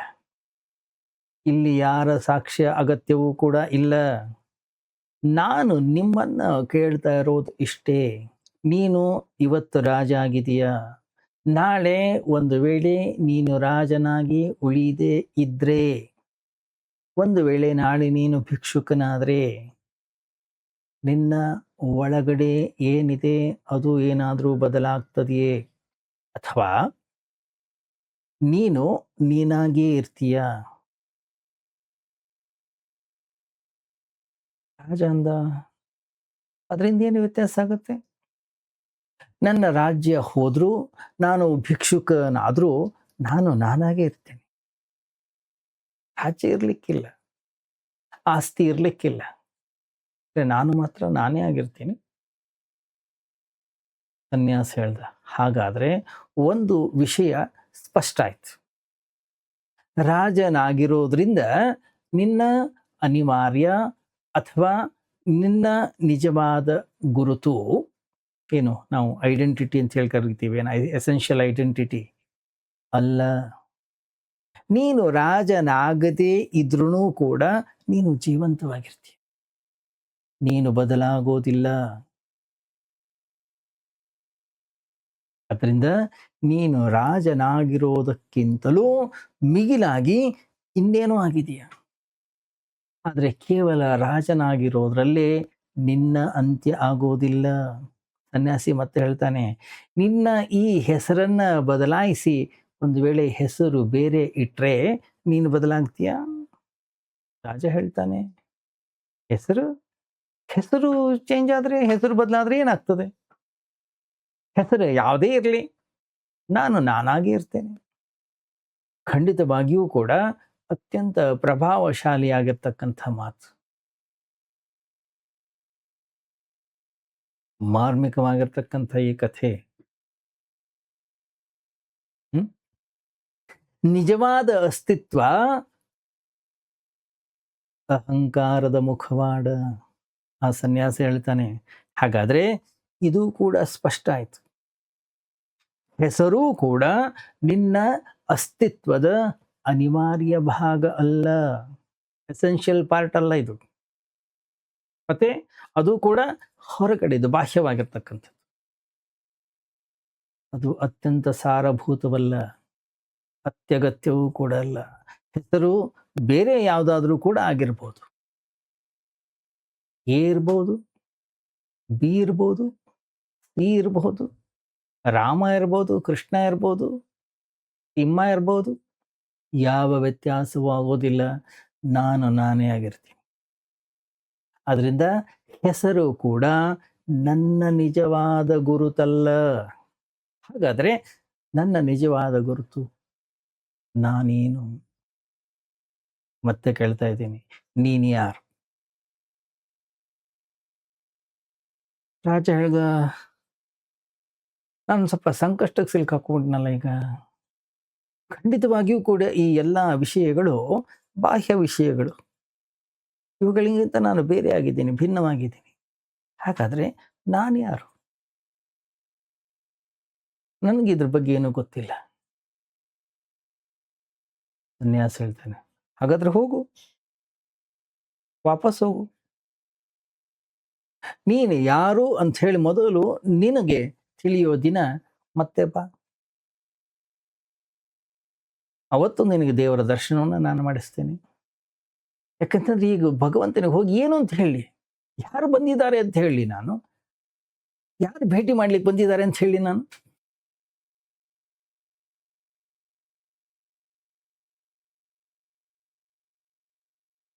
ಏನು ಸಂದೇಶ ಕೊಡಲಿ ಭಗವಂತನಿಗೆ?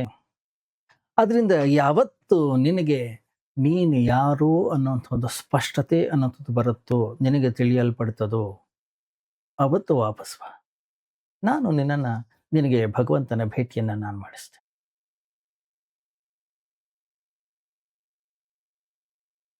ಸನ್ಯಾಸಿಯ ಮಾತು ಅಲ್ಲಿ ಮುಗೀತು.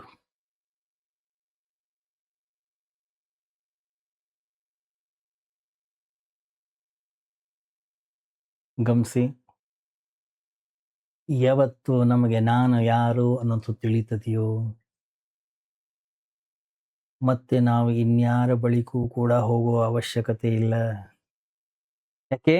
ಯಾಕೆಂದ್ರೆ ನಮ್ಮ ಒಳಗಡೆಗೆ ಯಾರು ಕುಳಿತುಕೊಂಡಿದ್ದಾರೆ, ಅವನಿಗೆ ಹೆಸರು ಭಗವಂತ, ಅವನಿಗೆ ಹೆಸರು ಪರಮಾತ್ಮ.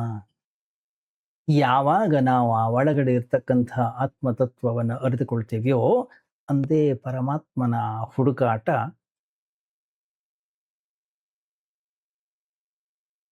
ಅಗತ್ಯ ಇರೋದೇ ಇಲ್ಲ. ಅವನನ್ನು ಹುಡುಕುವ ಅವಶ್ಯಕತೆ ಇಲ್ಲ.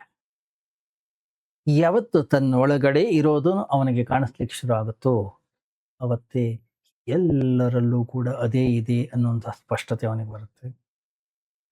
ಸಮುದ್ರದ ಒಂದು ಹನಿಯನ್ನು ನಾವು ಅರಿತುಕೊಂಡ್ರೆ ಇಡೀ ಸಮುದ್ರವನ್ನೇ ನಾವು ಅರಿತುಕೊಂಡ ಹಾಗೆ. ಸೂರ್ಯನ ಒಂದು ಕಿರಣವನ್ನು ನಾವು ಸರಿಯಾದ ರೀತಿಯಲ್ಲಿ ಗುರುತಿಸಿದರೆ ಬೆಳಕಿನ ಅನಂತ ಮೂಲಗಳನ್ನು ಗುರುತಿಸಿದ ಹಾಗೆ.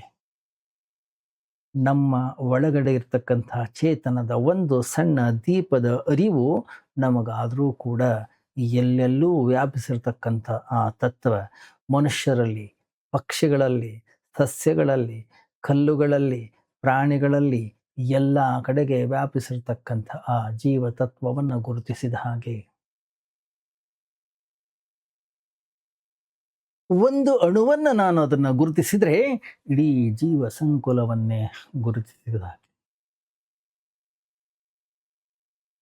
ಅದರಿಂದ ಯಾವ ವ್ಯಕ್ತಿ ತನ್ನನ್ನು ತಾನು ಅರಿತುಕೊಳ್ತಾನೋ ಅವನಿಗೆ ದೇವರನ್ನ ಮತ್ತೆ ಅರಿಯಲಿಕ್ಕೆ ಬೇರೆ ಬಾಕಿ ಏನೂ ಕೂಡ ಉಳಿಯೋದಿಲ್ಲ.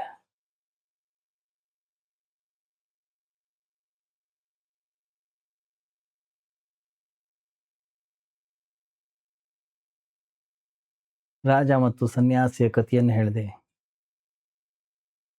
ನಿಮ್ಮ ವಿಷಯದಲ್ಲೂ ಕೂಡ ಇದೇ ನಿಜ. ರಾಜನ ಕಥೆಯನ್ನು ಬಿಟ್ಟು ನಮ್ಮನ್ನೇ ನೇರವಾಗಿ ಕೇಳೋದು ಸೂಕ್ತ ಅಲ್ವೇ? ರಾಜನ ಚರ್ಚೆಯನ್ನ ಪಕ್ಕಕ್ಕಿಟ್ಟು ನಿಮ್ಮ ಬಗ್ಗೆ ಮಾತಾಡೋಣ. ನೀವು ನಿಮ್ಮನ್ನ ತಿಳ್ಕೊಂಡಿದ್ದೀರಾ? ಹೆಸರು ತಿಳ್ಕೊಂಡಿರ್ಬೋದು, ಮನೆ ಗೊತ್ತಿರ್ಬೋದು, ಅಡ್ರೆಸ್ ಗೊತ್ತಿರ್ಬೋದು, ತಂದೆ ಹೆಸರು ಗೊತ್ತಿರ್ಬೋದು, ತಾಯಿ ಹೆಸರು ಗೊತ್ತಿರ್ಬೋದು, ಪದವಿಗಳು ಗೊತ್ತಿರ್ಬೋದು, ಬಿರುದಾವಳಿಗಳು ಗೊತ್ತಿರ್ಬೋದು, ಇಷ್ಟು ಸಂಪತ್ತಿದೆ ಅಂತ ಗೊತ್ತಿರಬಹುದು. ನಾನು ಅದು, ನಾನಿದು, ನಾನು ಅಂಥವನು, ನಾನು ಇಂಥವನು. ಈ ಎಲ್ಲ ಗುರುತುಗಳು ಕೇವಲ ಬಟ್ಟೆಗಳಿದ್ದ ಹಾಗೆ. ಬಟ್ಟೆಗಿಂತ ಹೆಚ್ಚು ಆಳ ಅಲ್ಲ. ಈ ಬಟ್ಟೆಯ ಒಳಗಡೆಗೆ ಅಡಗಿರ್ತಕ್ಕಂಥವನು ಯಾರು? ಇಲ್ಲ. ನಮಗೆ ಬಟ್ಟೆಗಳನ್ನ ಮೀರಿರ್ತಕ್ಕಂತಹ ಯಾವುದೇ ಗುರುತನ್ನಂಥದ್ದು ಇಲ್ಲ.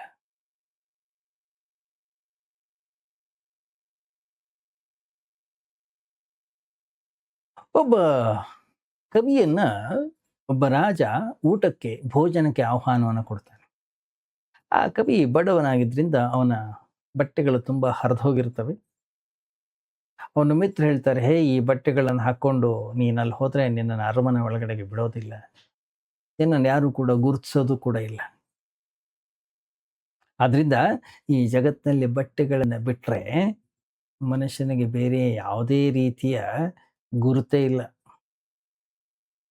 ಆದ್ರೆ ಆ ಕವಿ ಕೇಳಲಿಲ್ಲ.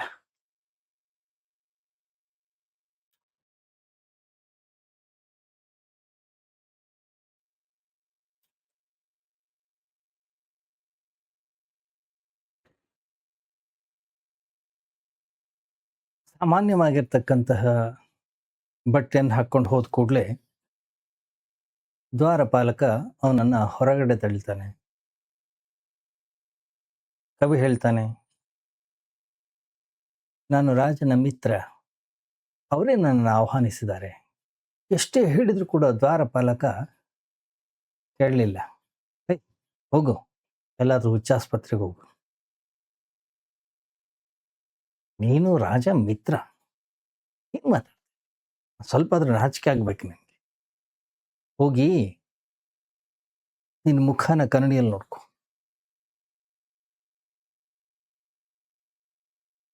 ಬೇರೆ ದಾರಿ ಇಲ್ಲದೆ ಕವಿ ವಾಪಸ್ ಹೋದ. ಮಿತ್ರ ಹೇಳಿದ್ರು, ನಿನಗೆ ಒಂದು ತಪ್ಪು ತಿಳುವಳಿಕೆ ಆಗಿದೆ. ಇಲ್ಲಿ ಜನ ಬಟ್ಟೆಗಳನ್ನು ಮಾತ್ರ ಗುರುತಿಸ್ತಾರೆ. ಬಟ್ಟೆಗಳನ್ನು ಬಿಟ್ರೆ ಮನುಷ್ಯನಿಗೆ ಬೇರೆ ಯಾವುದು ಗುರುತು ಅನ್ನುವಂಥದ್ದು ಇಲ್ಲ. ನಿನಗಾಗಿ ಒಳ್ಳೆಯ ಬಟ್ಟೆಗಳನ್ನು ತಂದು ಕೊಡ್ತೇವೆ ಹೇಳಿ ಎಲ್ಲೋ ಬಟ್ಟೆಯನ್ನ ಪಡ್ಕೊಂಡು ಅತ್ಯಂತ ಸುಂದರವಾದಂತಹ ಅಮೂಲ್ಯವಾಗಿರ್ತಕ್ಕಂತಹ ಬಟ್ಟೆಗಳನ್ನ ಅವನಿಗೆ ತಂದು ಕೊಡ್ತಾರೆ. ಕವಿಯ ಸುಂದರವಾದಂತಹ ಬಟ್ಟೆಗಳನ್ನ ಧರಿಸಿಕೊಂಡು ಅರಮನೆಗೆ ಹೋಗ್ತಾನೆ. ಮುಂಚೆ ಯಾವ ದ್ವಾರಪಾಲಕ ಅವನನ್ನ ತಳ್ಳಿ ಹಾಕಿದ್ನೋ ಅವನೇ ಕಾಲಿಗೆ ಬಿದ್ದು ಪ್ರಣಾಮವನ್ನ ಸಲ್ಲಿಸಿ, ಮಹಾಶಯರೇ ಒಳಗಡೆ ಬನ್ನಿ ಅಂತ ಹೇಳಿ ಓಡೋಡಿ ಹೋಗಿ ರಾಜನಿಗೆ ತಿಳಿಸ್ತಾನೆ. ರಾಜ ಕೂಡ ಬಂದು ಕವಿಯನ್ನ ಆಲಿಂಗಿಸಿಕೊಂಡು ಭೋಜನಕ್ಕೆ ಕೂರಿಸ್ತಾನೆ. ಆಗ ಕವಿ ಭೋಜನದ ಮೊದಲ ತುತ್ತನ್ನ ತೆಗೆದುಕೊಂಡು ಬಟ್ಟೆಗಳಿಗೆ ತಲೆಬಾಗಿ ಕೋಟಿಗೆ ತಿನ್ನಿಸುವ ಒಂದು ಪ್ರಯತ್ನವನ್ನ ಮಾಡ್ತಾನೆ. ಪಗಡಿ ಹಾಕೊಂಡಿರ್ತಾನೆ, ಅದಕ್ಕೆ ನೀನ್ ತಿನ್ನು, ಹೇ ಕೋಟೆ ನೀನ್ ತಿನ್ನು. ಇವನ ರೀತಿ ನೀತಿಗಳನ್ನು ನೋಡಿ ರಾಜ ಆಶ್ಚರ್ಯ ಪಡ್ತಾನೆ. ನಿಮಗೆ ನಿಮ್ಮ ಊಟದ ಪದ್ಧತಿ ಬಹಳ ವಿಚಿತ್ರವಾಗಿದೆ. ಇಂಥ ಅಭ್ಯಾಸನ ನಾವು ಯಾವತ್ತೂ ನೋಡೇ ಇಲ್ಲ, ಎಲ್ಲೂ ನೋಡಿಲ್ಲ. ಅದಕ್ಕೆ ಕವಿ ಹೇಳ್ತಾನೆ, ನಾನು ಮೊದಲು ಸಹ ಇದೇ ದ್ವಾರಕ್ಕೆ ಬಂದಿದ್ದೆ, ಆದರೆ ನನ್ನನ್ನು ಹೊರಗೆ ಹಾಕಲಾಯಿತು. ಈಗ ಒಳಗೆ ಬಂದಿರೋದು ಈ ವಸ್ತ್ರಗಳು. ಯಾವುದರ ಕಾರಣದಿಂದ ನಾನು ಒಳಗೆ ಬಂದಿದ್ದೇನೋ ಅದಕ್ಕೆ ನಾನು ಊಟ ಮಾಡಿಸ್ತಾ ಇದ್ರೆ ಅದೊಂದು ದೊಡ್ಡ ಕೃತಜ್ಞತೆ ಆಗ್ತದೆ. ಬಂದಿರುವುದು ಈ ಬಟ್ಟೆಗಳೇ ಹೊರತು ನಾನಲ್ಲ. ಯಾಕಂದ್ರೆ ನಾನು ಮೊದಲು ಬಂದಿದ್ದೆ. ಆದ್ರಿಂದ ನಾನು ಬರೋದಕ್ಕೂ ಬಾರದಿರುವುದಕ್ಕೂ ಯಾವುದೇ ಅರ್ಥವಿಲ್ಲ. ಈ ಬಟ್ಟೆಗಳಿಗೆ ಉಣಿಸುವುದು ತುಂಬಾ ಅತ್ಯಗತ್ಯ. ಒಂದು ವೇಳೆ ಬಟ್ಟೆಗಳೇನಾದರೂ ಕೋಪಿಸಿಕೊಂಡ್ರೆ ತುಂಬ ದೊಡ್ಡ ತೊಂದರೆ ಆಗುತ್ತೆ ನನಗೆ. ಗಮನಿಸಿ, ಅಹಂಕಾರದ ಸೂಕ್ಷ್ಮ ಜಾಲ ನಮ್ಮ ಎಲ್ಲ ಗುರುತುಗಳು ಕೇವಲ ಬಟ್ಟೆದೇ ಆಗಿದೆ. ನಮ್ಮ ಬಗ್ಗೆ, ಇತರರ ಬಗ್ಗೆ ಕೂಡ. ಈ ಬಟ್ಟೆಗಳ ಗುರುತಿನ ಕೇಂದ್ರವೇ ಅದಕ್ಕೆ ಹೆಸರು ಅಹಂಕಾರ, ಈಗೋ. ನಮ್ಮ ಪದವಿ, ನಮ್ಮ ಮನೆ, ನಮ್ಮ ಹೆಸರು, ನಮ್ಮ ವಂಶ, ನಮ್ಮ ಪರಿವಾರ, ನಮ್ಮ ದೇಶ, ನಮ್ಮ ಧರ್ಮ, ಏನಿವೆಲ್ಲ ಎಲ್ಲ ಬಟ್ಟೆಗಳ ನಡೆಯಿರುವ ಕೇಂದ್ರ ನಾನು. ಇವೆಲ್ಲವುಗಳಿಂದಲೇ ನಾನು ಅನ್ನುವಂಥದ್ದು ಪೋಷಿಸಲ್ಪಡ್ತಾ ಇದೆ. ಅದೇ ಅದರಲ್ಲಿ ಬೆಳೀತಾ ಇದೆ. ನಾನು ದಿನೇ ದಿನೇ ದಿನೇ ದಿನೇ ದಿನೇ ದಿನೇ ದೊಡ್ಡವನಾಗ್ತಾ ಹೋಗ್ತಾ ಇದ್ದೆ. ಸಣ್ಣ ಕುರ್ಚಿಯಿಂದ ದೊಡ್ಡ ಕುರ್ಚಿಗೆ. ನಾನು ಇನ್ನೂ ದೊಡ್ಡದಾಗುತ್ತೆ. ಸ್ವಲ್ಪ ಹಣ ಇದ್ದವನಿಗೆ ಹೆಚ್ಚು ಹಣ ಬಂದಾಗ ನಾನು ಅನ್ನೋದು ಮತ್ತೊಂದಿಷ್ಟು ದೊಡ್ಡದಾಗ್ತದೆ. ಸಣ್ಣ ನಾಯಕನಾಗಿದ್ದವನು ದೊಡ್ಡ ನಾಯಕನಾದಾಗ ಆ ನಾನು ಇನ್ನೂ ಬೆಳೀತದೆ. ಕಡಿಮೆ ಅನುಯಾಯಿಗಳಿದ್ದ ಜಾಗದಲ್ಲಿ ಹೆಚ್ಚು ಅನುಯಾಯಿಗಳು, ಹೆಚ್ಚು ಶಿಷ್ಯರು ಸಿಕ್ಕರೆ ಆ ನಾನು ಇನ್ನೂ ದೊಡ್ಡದಾಗ್ತಾ ಹೋಗ್ತದೆ, ಇನ್ನೂ ವಿಸ್ತಾರವಾಗ್ತಾ ಹೋಗ್ತದೆ. ನಾನೊಬ್ಬ ದೊಡ್ಡ ಗುರು ಅಂದ್ಕೊಳ್ತೀನಿ ನಾನು ಕೂಡ. ಹೀಗೆ ಈ ನಾನು ಅನ್ನುವಂಥದ್ದು ಬೆಳೆಯುತ್ತಾನೆ ಹೋಗ್ತದೆ, ಸಂಗ್ರಹ ಆಗ್ತಾನೇ ಹೋಗುತ್ತೆ. ಈ ನಾನು ಅಂತಕ್ಕಂಥ ಒಂದು ದೊಡ್ಡ ಭ್ರಮೆ, ಈ ಭ್ರಮೆ ಸತ್ಯವನ್ನ, ಪರಮಾತ್ಮನನ್ನ ಅರಿಯದ ಹಾಗೆ ಮಾಡ್ತದೆ. ಈ ಇದೇ ನಾನು ಅಂತಕ್ಕಂಥ ಒಂದು ಕಲ್ಪನೆ ನಿಜವಾಗಿಯೂ ಕೂಡ ನಾನೇನು ನಿಜವಾಗಿಯೂ ಆಗಿದ್ದೇನೆ, ಸತ್ಯದಲ್ಲಿ ನಾನೇನಾಗಿದ್ದೇನೋ ಅದನ್ನು ಅರಿಯದ ಹಾಗೆ ಮಾಡುತ್ತದೆ. ಹಾಗಾದ್ರೆ ಈ ನಾನು ಅನ್ನುವಂಥದ್ದು ಏನು ಮಾಡಬೇಕು? ಈ ನಾನು ಅನ್ನುವಂಥದ್ದನ್ನ ತೆಗೆದು ಹಾಕೋದು ಹೇಗೆ? ಇದು ಹೇಗೆ ಇಲ್ಲವಾಗಬೇಕು? ಬಹುಶಃ ಇದು ಇಲ್ಲ ಅಂತ ಆದರೆ ಆ ಭಗವಂತನ ಬಾಗಿಲುಗಳು ತನ್ನಿಂತಾನೇ ತಕ್ಕೊಳ್ಬಹುದು. ಗೋಡೆಗಳು ತನ್ನಿಂದ ತಾನೇ ಮುರಿದು ಬೀಳಬಹುದು. ಬೆಳಕು ತನ್ನಿಂದ ತಾನೇ ಪ್ರಕಟವಾಗ್ತದೆ. ಆ ನಾನು ಬೆಳಕಿನಲ್ಲಿ ನಿಲ್ಲಬಹುದು. ಆ ನಾನು ಅಂತಕ್ಕಂಥ ಗೋಡೆಯೇ ನನ್ನನ್ನು ಸುತ್ತುವರ್ಕೊಂಡಿದೆ. ಅದೇ ನನ್ನನ್ನು ಬಂಧಿಸಿದೆ. ಇದರ ಒಳಗಡೆನೆ ನಾನು ಬಂಧಿಯಾಗಿದೆ. ಮತ್ತೆ ನಾನು ಎಲ್ಲಿಯವರೆಗೆ ಇದರ ಒಳಗಡೆಗೆ ಬಂಧಿಯಾಗಿರ್ತೇನೋ ಅಲ್ಲಿಯವರೆಗೂ ಕೂಡ ನಾನು ಪರಮಾತ್ಮನನ್ನ ಭೇಟಿ ಮಾಡೋದು ದೂರದ ಮಾತು. ನನ್ನ ಪಕ್ಕದ ಮನೆಯವನನ್ನು ಕೂಡ ಭೇಟಿ ಮಾಡ್ಲಿಕ್ಕಾಗೋದಿಲ್ಲ. ಪಕ್ಕದ ಮನೆಯವನ ಮಾತು ಹಾಗಿರ್ಲಿ, ಗಂಡ ಹೆಂಡತಿನ ಭೇಟಿ ಮಾಡೋಕ್ಕಾಗೋಲ್ಲ, ತಂದೆ ಮಗನನ್ನ ಭೇಟಿ ಮಾಡ್ಲಿಕ್ಕಾಗೋದಿಲ್ಲ, ಮಿತ್ರ ಮಿತ್ರನನ್ನ ಭೇಟಿ ಮಾಡ್ಲಿಕ್ಕೆ ಸಾಧ್ಯವಿಲ್ಲ. ಎಲ್ಲಿ ಅಹಂಕಾರವಿದೆಯೋ ಅಲ್ಲಿ ಇತರರಿಂದ ಪ್ರತ್ಯೇಕತೆ, ಭೇದ, ಗೋಡೆ ಅನ್ನುವಂಥದ್ದು ನಿರ್ಮಾಣವಾಗ್ತದೆ. ಎಲ್ಲಿ ನಾನು ಅನ್ನುವಂಥದ್ದು ಇದೆಯೋ ಅಲ್ಲಿ ಪ್ರೀತಿ ಇಲ್ಲ. ಯಾಕಂದ್ರೆ ಪ್ರೀತಿ ಅನ್ನುವಂಥದ್ದು ಇರಬೇಕಾದ್ರೆ ಅಲ್ಲಿ ನಾನು ಇರಬಾರ್ದು. ಎಲ್ಲಿ ನಾನು ಅನ್ನುವಂಥದ್ದು ಇದೆಯೋ ಅಲ್ಲಿ ಯಾವುದೇ ಪ್ರಾರ್ಥನೆ ಅನ್ನುವಂಥದ್ದು ಇಲ್ಲ. ಯಾಕಂದ್ರೆ ಪ್ರಾರ್ಥನೆಯೂ ಕೂಡ ನಾನು ಅನ್ನುವಂಥದ್ದು ಇಲ್ಲ ಜಾಗದಲ್ಲಿ ಸಾಧ್ಯ. ನಾನು ಅನ್ನುವಂಥದ್ದು ಇಲ್ಲವಾಯಿತೋ ಅಲ್ಲಿ ಪ್ರೀತಿ, ನಾನು ಅನ್ನುವಂಥದ್ದು ಇಲ್ಲವಾಯಿತೋ ಅಲ್ಲಿ ಪ್ರಾರ್ಥನೆ, ನಾನು ಅನ್ನುವಂಥದ್ದು ಇಲ್ಲವಾಗೋದೇ ಪರಮಾತ್ಮನ ಸಾಕ್ಷಾತ್ಕಾರ. ಆದ್ರೆ ನಾನು ಇಲ್ಲವಾಗೋದು ಹೇಗೆ?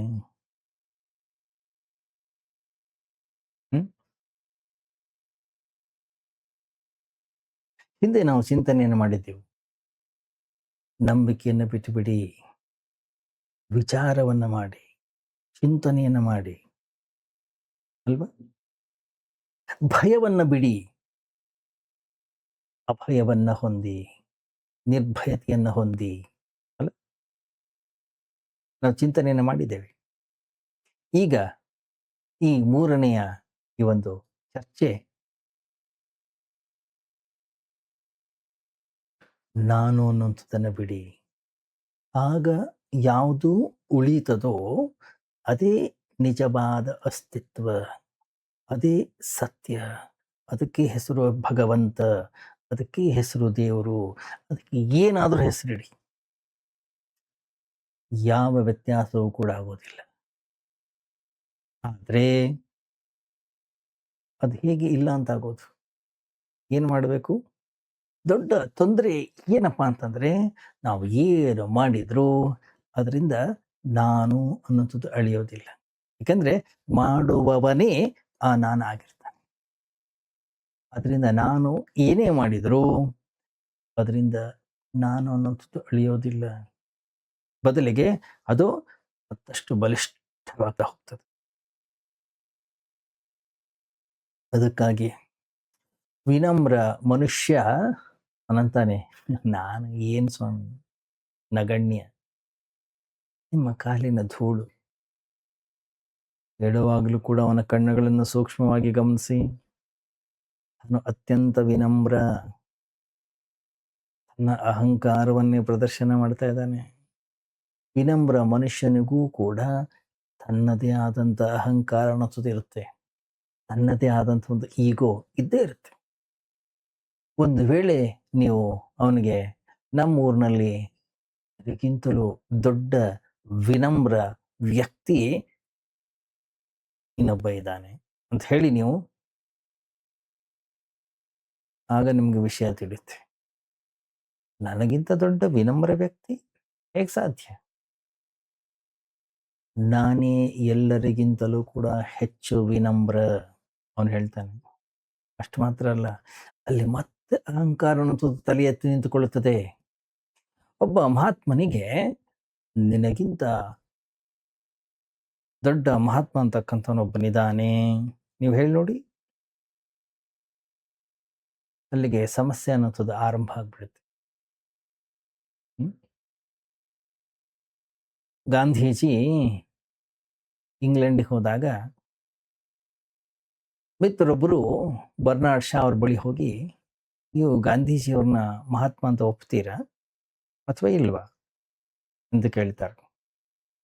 ಬರ್ನಾರ್ಡ್ ಶಾ ಅವರ ಸಹಜ ಸ್ವಭಾವದಾಗೆ ಅವರು ಹೇಳ್ತಾರೆ, ಖಂಡಿತ ಖಂಡಿತ ನಾನು ಒಪ್ತೇನೆ. ಆದರೆ ಅವ್ರು ನಂಬರ್ 2, ನಂಬರ್ 1 ಯಾವಾಗಲೂ ಕೂಡ ನಾನೇ ನಂಬರ್ 1 ಮಹಾತ್ಮ, ಅವರು ನಂಬರ್ 2 ಮಹಾತ್ಮ ಅಷ್ಟೇ. ಈ ಜಗತ್ತಲ್ಲಿ ಇಬ್ಬರೇ ಮಹಾತ್ಮರಿದ್ದಾರೆ. ಒಬ್ರು ಮೋಹನ್ ದಾಸ್ ಕರಮ್ಚಂದ್ ಗಾಂಧಿ, ಇನ್ನೊಬ್ರು ಬರ್ನಾರ್ಡ್ ಶಾ. ಆದ್ರೆ Bernard Shah number 1, Gandhi number 2.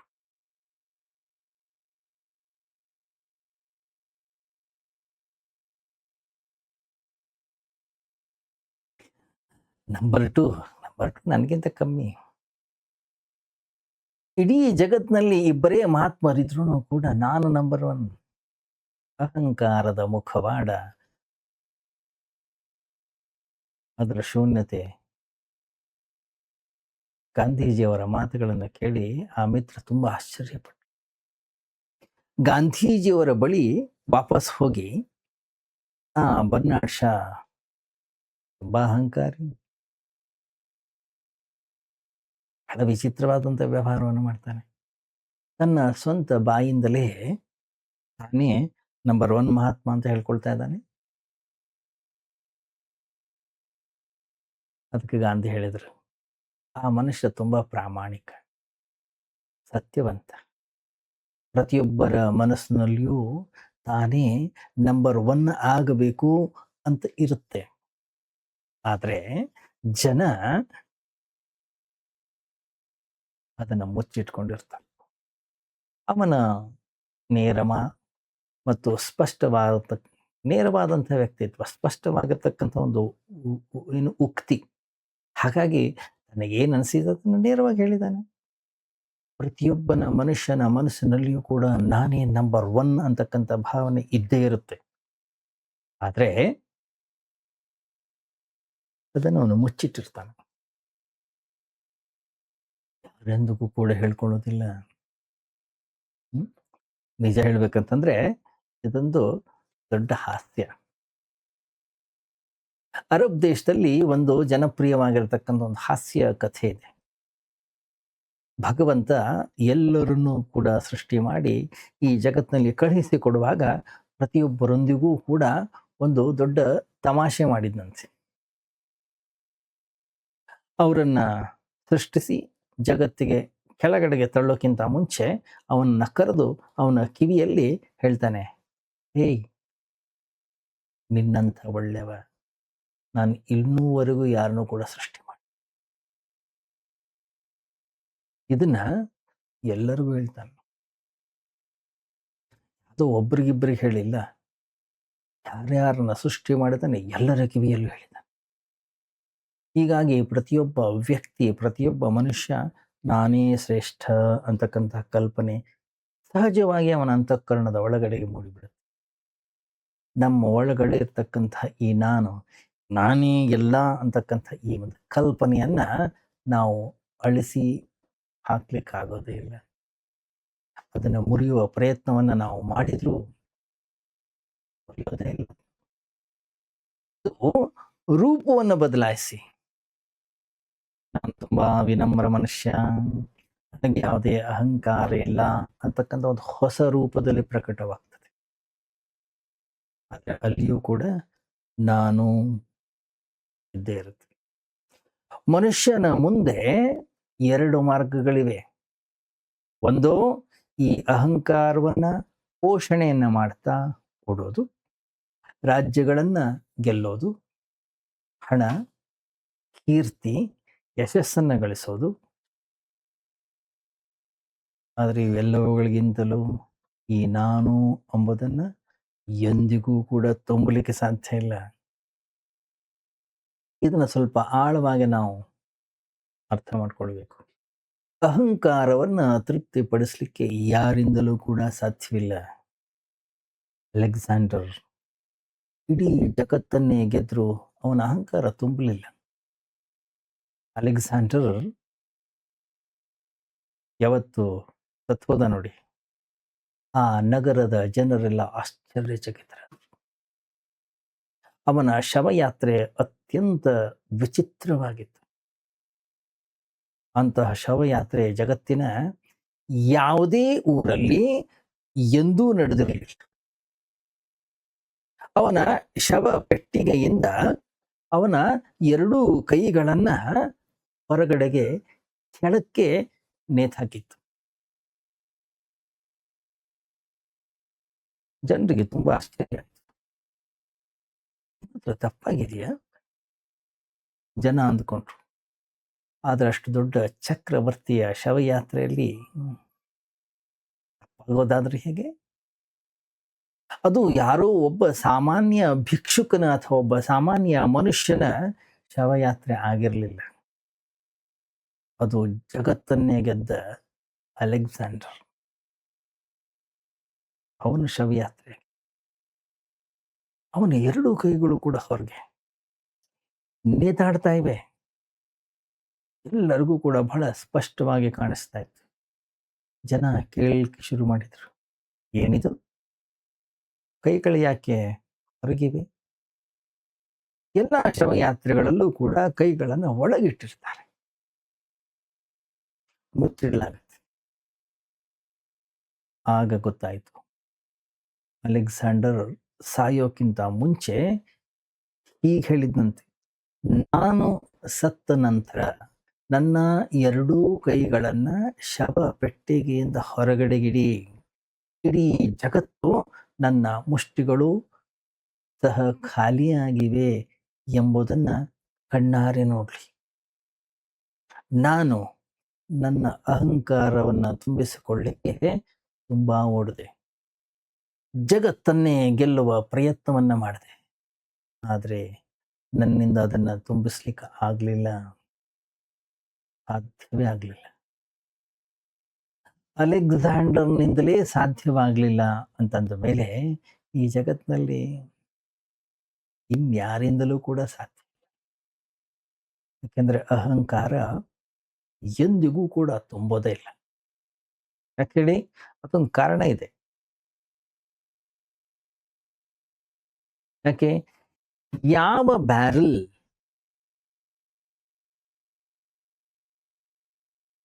ತಳ ಇಲ್ಲ.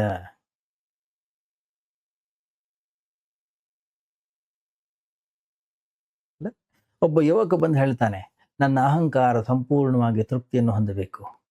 ಇಲ್ಲ, ಈ ಅಹಂಕಾರದಿಂದಲೇ ನನಗೆ ಮುಕ್ತಿ ಸಿಗಬೇಕು. ಈ ಎರಡರಲ್ಲಿ ಯಾವ್ದಾದ್ರು ಒಂದು ಮಾರ್ಗವನ್ನು ತೋರಿಸಿ. ಒಬ್ಬ ಗುರುವಿನ ಬಳಿ ಬಂದು ಕೇಳ್ತಾನೆ. ಅಹಂಕಾರದಿಂದ ಮುಕ್ತಿ ಸಿಕ್ಕರೆ ಈ ನೋವು, ಈ ದುಃಖ, ಈ ಘರ್ಷಣೆಗಳು, ಈ 24 ಗಂಟೆ ಇದೊಂದು ವೇದನೆ ಅಲ್ಲ, ಇದರಿಂದ ಬಿಡುಗಡೆ ಸಿಗುತ್ತೆ. ಇದೇ ಇದೇ ಗಲಾಟೆ, ಇದೇ ಹಿಂಸೆಯನ್ನ ಮಾಡೋದು, ಇದೇ ಜಗಳಗಳನ್ನ ಮಾಡೋದು, ಮನಸ್ತಾಪಗಳನ್ನು ತಂದಿಡೋದು ಇದೆ. ಒಂದು ಇದರಿಂದ ಮುಕ್ತಿಯನ್ನು ಕೊಡಿ, ಇಲ್ಲ ಇದು ಏನು ಬಯಸ್ತದೆ ಎಲ್ಲವನ್ನೂ ಕೂಡ ಸಿಗೋ ಹಾಗೆ ಮಾಡಿ.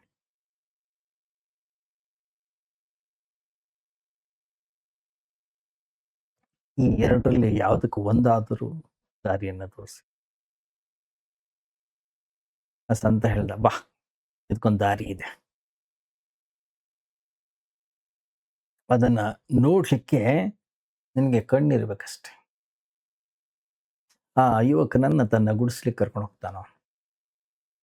ಅಲ್ಲಿ ಪಕ್ಕದಲ್ಲಿರೋ ಬಾವಿಗೆ ಕರ್ಕೊಂಡು ಹೋಗಿ ಆ ಸಂತ ಒಂದು ದೊಡ್ಡ ಡ್ರಮ್ ತೆಗೆದುಕೊಳ್ತಾನೆ. ಬಾವಿಯ ದಡದಲ್ಲಿ ಇಡ್ತಾನೆ ಅದನ್ನ. ಬಾವಿಯಿಂದ ಬಕೆಟ್ ಮೂಲಕ ನೀರನ್ನ ಸೇದ್ತಾನೆ. ಎತ್ತಿ ಎತ್ತಿ ಎತ್ತಿ ಎತ್ತಿ ಎತ್ತಿ ಎತ್ತಿ ಆ ಡ್ರಮ್ಮಿಗೆ ಹಾಕ್ತಾನೆ. 1 ಆಯ್ತು, 2 ಆಯ್ತು, 3 ಆಯ್ತು, 4 ಆಯ್ತು, 8 ಆಯ್ತು, 10 ಆಯ್ತು. ಡ್ರಮ್ ತುಂಬ್ತಾ ಇಲ್ಲ. ಡ್ರಮ್ ಯಾಕೆ ತುಂಬ್ತಾ ಇಲ್ಲ? Bottom less. ಡ್ರಮ್ಮಿಗೆ ತಳ ಅನ್ನುವಂಥದ್ದೇ ಇಲ್ಲ. ಓಪನ್ ಆಗಿದೆ. ಮೇಲ್ಗಡೆನೂ ಓಪನ್ ಇದೆ, ಕೆಳಗಡೆನೂ ಕೂಡ ಓಪನ್ ಇದೆ. ಸುರಿದ ನೀರು ಎಲ್ಲವೂ ಕೂಡ ಹೊರ ಕಡೆಗೆ ಹೊರಟು ಹೋಗ್ತದೆ. ಆ ಯುವಕ ಇದನ್ನೇ ಗಮನಿಸ್ತಾ ಇದ್ದಾನೆ. 10 ಬಕೆಟ್ ಸುರಿಯೋವರೆಗೂ ಕೂಡ ಅವನು ಸುಮ್ಮನೆ ಇದ್ದ.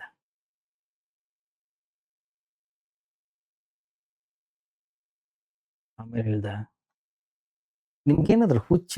ನಿಲ್ಸಿ. ಬರೀ ನೀರು ಸುರಿತಾ ಇದ್ದಾರ. ಈ ಡ್ರಮ್ಮಿಗೆ ತಳ ಅನ್ನುವಂಥದ್ದೇ ಇಲ್ಲ. 2 ಕಡೆಗೂ ಓಪನ್ ಆಗಿದೆ ಇದು. ಏನು ನೀರು ಸುರಿದ್ರೂ ಕೂಡ ಈ ಡ್ರಮ್ ಅನ್ನು ತುಂಬಿಸ್ಲಿಕ್ಕೆ ನಿಮ್ ಕೈನಲ್ಲಿ ಆಗೋದಿಲ್ಲ. ಸುಮ್ಮನೆ ವ್ಯರ್ಥ ಪ್ರಯತ್ನ, ಸುಸ್ತಾಗ್ತಿರಷ್ಟೇ. ಆ ಫಕೀರ ನಕ್ಕ ಹೇಳ್ತಾನೆ, ಹಾಗಾದ್ರೆ ವಾಪಸ್ ಹೋಗು. ನಿನಗೆ ಸತ್ಯ ಅನ್ನುವಂಥದ್ದನ್ನ ಕಾಣಿಸಿದ್ರೆ ಅದನ್ನ ಅರ್ಥ ಮಾಡ್ಕೊ. ಅಹಂಕಾರವು ಕೂಡ ಸಹ ತಳ ಇಲ್ಲದೆ ಇರ್ತಕ್ಕಂಥ ಒಂದು ಡ್ರಮ್ ಇದ್ದ ಹಾಗೆ. ಅದೊಂದು ಬರೀ ಶೂನ್ಯ. ಅದರಲ್ಲಿ ನೀನು ಎಷ್ಟೇ ತುಂಬಿಸಿದ್ರು ಅದು ತುಂಬೋದಿಲ್ಲ. ಯಾಕೆ? ಯಾಕಂದ್ರೆ ಅದಕ್ಕೆ ತಳ ಇಲ್ಲ. ಅಹಂಕಾರ ಅನ್ನುವಂಥದ್ದು ಎಂಪ್ಟಿನೆಸ್. ಅಲ್ಲಿ ಏನಿಲ್ಲ, ನಥಿಂಗ್ನೆಸ್. ಏನದು? ಅದೊಂದು ಬರೀ ಗಾಳಿ ಮಾತ್ರ. ಇಡೀ ಜಗತ್ತನ್ನೇ ತಂದು ಆ ಡ್ರಮ್ಮಿಗೆ ಸುರಿದ್ರು ಕೂಡ ಅದು ಖಾಲಿಯಾಗಿ ಉಳಿತದೆ ಕೊನೆಗೆ. ತಳ ಇಲ್ಲದೆ ಇರತಕ್ಕಂತಹ ಪಾತ್ರೆಗೆ ನೀರು ಸುರಿಯೋದು ಹೇಗೆ ಹುಚ್ಚುತನವೋ ಅದು ನಿನಗೆ ಕಾಣಿಸ್ತು. ಆದ್ರೆ ಯಾವತ್ತಾದ್ರೂ ಅಹಂಕಾರಕ್ಕೆ ತಳ ಇದೆಯಾ? ನಾವು ಹುಡುಕಿದೀವ? ವಿಚಾರ ಮಾಡಿದೀವ? ನಾವು ಚಿಂತನೆ ಮಾಡಿದೀವ? ಈ ಅಹಂಕಾರದಲ್ಲಿ ಏನಾದ್ರೂ ತುಂಬಲಿಕ್ಕೆ ಸಾಧ್ಯವೇ? ವಿಚಾರವನ್ನು ಕೂಡ ನಾವು ಮಾಡ್ಲಿಕ್ಕೆ ಹೋಗಿಲ್ಲ. ಒಳಕ್ ಹೋಗು. ಅಹಂಕಾರ ಅಂದ್ರೇನು ಎಂಬುದನ್ನು ಮೊದಲು ನಾವು ಕಂಡುಹಿಡಿಯಬೇಕು.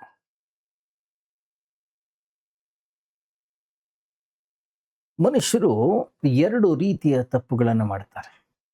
ಅಹಂಕಾರವನ್ನು ತುಂಬಿಸ್ತಕ್ಕಂತಹ ಪ್ರಯತ್ನ. ಅದು ಒಂದು ತಪ್ಪು. ಅದನ್ನು ಖಾಲಿ ಮಾಡಲಿಕ್ಕೆ ಪ್ರಯತ್ನ ಮಾಡೋದು ಇನ್ನೊಂದು ತಪ್ಪು. ಯಾಕೆ? ಅದನ್ನು ತುಂಬಿಸ್ಲಿಕ್ಕೂ ಆಗೋದಿಲ್ಲ, ಅದನ್ನು ಖಾಲಿ ಮಾಡಲಿಕ್ಕೂ ಕೂಡ ಆಗೋದಿಲ್ಲ. ಒಂದನ್ನು ನಾವು ಭೋಗ, ಪ್ರಪಂಚದ ಸುಖ ಅಂತ ಕರಿತೀವಿ, ಮತ್ತೊಂದನ್ನು ತ್ಯಾಗ ಅಂತ ಹೇಳ್ತೀವಿ. ಎರಡೂ ಕೂಡ ಅಜ್ಞಾನದ ಸಂಕೇತಗಳೇ. ಹಾಗಾದರೆ ಅಹಂಕಾರದ ಜೊತೆಗೆ ಏನು ಮಾಡಬೇಕು ನಾವು? ಏನು ವ್ಯವಹರಿಸಬೇಕು? ಮೊದಲು ನಾವು ಚಿಂತನೆ ಮಾಡಬೇಕಾಗಿರೋದು ಅಹಂಕಾರ ಅನ್ನೋದು ಅಸ್ತಿತ್ವದಲ್ಲಿದೆಯೇ ಅಥವಾ ಇಲ್ಲವೇ? ಅದನ್ನು ಮೊದಲು ನಾವು ಕಂಡುಹಿಡಿಯಬೇಕು. ಅಹಂಕಾರ ಅಂದ್ರೆ ಏನು ಎಂಬುದನ್ನು ಮೊದಲು ನಾನು ಅರಿಬೇಕು. ಅತ್ಯಂತ ದೊಡ್ಡದಾದಂಥ ಒಂದು ಆಶ್ಚರ್ಯ ಸಂಗತಿ ಏನಪ್ಪಾ ಅಂತಂದ್ರೆ, ಯಾವಾಗ ಈ ಅಹಂಕಾರವನ್ನ ಅರಿಲಿಕ್ಕೆ ತನ್ನೊಳಗಡೆಗೆ ತಾನು ಇಳಿತಾನೋ, ಅಲ್ಲಿ ಅಹಂಕಾರ ಅನ್ನೋಂಥದ್ದೇ ಇಲ್ಲ. ಈ ಸತ್ಯ ನಮಗೆ ಗೊತ್ತಾಗುತ್ತೆ. ಯಾರು ಅದನ್ನ ಹುಡುಕ್ತಾ ಒಳಗಣ್ಣಿನಿಂದ ನೋಡ್ಲಿಕ್ಕೆ ಶುರು ಮಾಡ್ತಾರೋ, ಅಲ್ಲಿ ಅವರಿಗೆ ಅಹಂಕಾರ ಅನ್ಸೋದು ಕಾಣಿಸುತ್ತೆ. ಯಾವ ಕ್ಷಣದಲ್ಲಿ ಅಹಂಕಾರ ಇಲ್ಲ ಅನ್ನೋದು ನಮಗೆ ಸ್ಪಷ್ಟವಾಗ್ತದೋ, ನಮಗೆ ಅರಿವಾಗುತ್ತೋ, ಆ ಕ್ಷಣದಲ್ಲಿ ಏನು ಉಳಿತದೆ ಅದಕ್ಕೆ ಹೆಸರು ಭಗವಂತ, ಅದಕ್ಕೆ ಹೆಸರು ಪರಮಾತ್ಮ.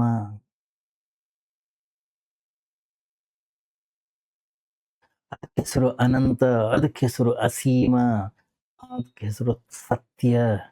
ಅದರಿಂದ ಅಹಂಕಾರವನ್ನ ತುಂಬುವ ಅಗತ್ಯ ಇಲ್ಲ, ಅದನ್ನ ಬಿಡೋ ಅಗತ್ಯವೂ ಕೂಡ ಇಲ್ಲ. ಅಹಂಕಾರವನ್ನ ಕೇವಲ ತಿಳಿಬೇಕಷ್ಟೆ, ಕೇವಲ ನೋಡಬೇಕು, ಗುರುತಿಸಬೇಕು, ಅದು ಅಸ್ತಿತ್ವದಲ್ಲಿ ಇದೆಯೇ ಅಥವಾ ಇಲ್ಲವೇ.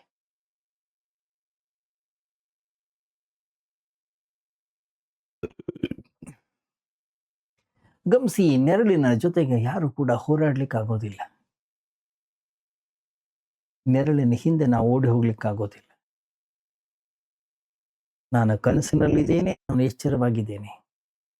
ಯಾವ ವಸ್ತುವನ್ನ ತುಂಬಲಿಕ್ಕೆ, ಹೊರ ಹಾಕಲಿಕ್ಕೆ ನಾವು ಇಷ್ಟೊಂದು ಕಷ್ಟ ಪ್ರಯತ್ನವನ್ನ ಮಾಡ್ತಾ ಇದ್ದೆವು, ಅದು ನಿಜವಾಗ್ಲೂ ಇಲ್ಲವೇ ಇಲ್ಲ. ಅದೇ ಸತ್ಯ, ಇದೇ ನಿಜವಾದ್ದು. ಬಾಯಿ ಮಾತಿಂದ ಹೇಳಿದ್ರೆ ಇದು ತಿಳಿಯೋದಿಲ್ಲ.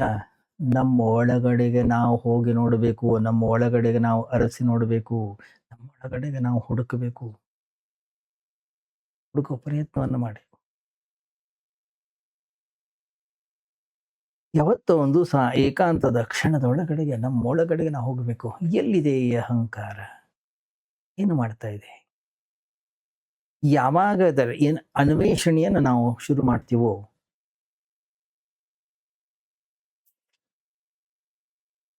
ದಿನವಿಡೀ ಹುಚ್ಚುತನದಿಂದ ನಮ್ಮನ್ನ ಓಡಿಸ್ತಾ ಇದ್ದಂತಹ, ಸುಸ್ತಾದ ಕೂಡಲೇ ಬಿಡ್ಲಿಕ್ಕೆ ಯೋಗ್ಯವಾಗಿರ್ತಕ್ಕಂತಹ, ಇಲ್ಲ ಮತ್ತೊಂದು ದಿಕ್ಕಿನ ಕಡೆಗೆ ಹೋಗ್ತಾ ಇದ್ದಂತಹ, ಅಲ್ಲ?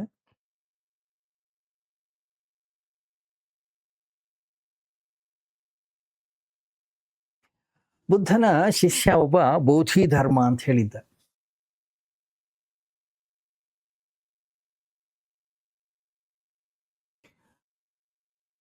ಅವನು ಭಾರತದಿಂದ ಚೈನಾಗೆ ಹೋಗಿದ್ದ. ಚೈನಾದಲ್ಲಿ ಒಬ್ಬ ರಾಜ ಇದ್ದ, ಅಂತ ಹೇಳಿ. ಬೋಧಿ ಧರ್ಮನ ಜ್ಞಾನ, ಬೋಧಿ ಧರ್ಮನ ಒಂದು ಪ್ರಸಿದ್ಧಿ ಅವನಿಗೆ ಗೊತ್ತಿತ್ತು. ಚೈನಾದ ಚಕ್ರವರ್ತಿ ಅವನನ್ನ ಬಹಳ ದೊಡ್ಡದಾಗಿ ಸ್ವಾಗತಿಸ್ಲಿಕ್ಕೆ ಗಡಿವರೆಗೆ ಬಂದಿದ್ದ. ಯಾಕಂದ್ರೆ ಅವನಿಗೆ ಗೊತ್ತಿತ್ತು, ಅದ್ಭುತ ಸಂತ ಇವನೊಬ್ಬ. ಬೋಧಿ ಧರ್ಮನನ್ನ ಬಹಳಷ್ಟು ಗೌರವದಿಂದ ಬರಮಾಡಿಕೊಂಡ,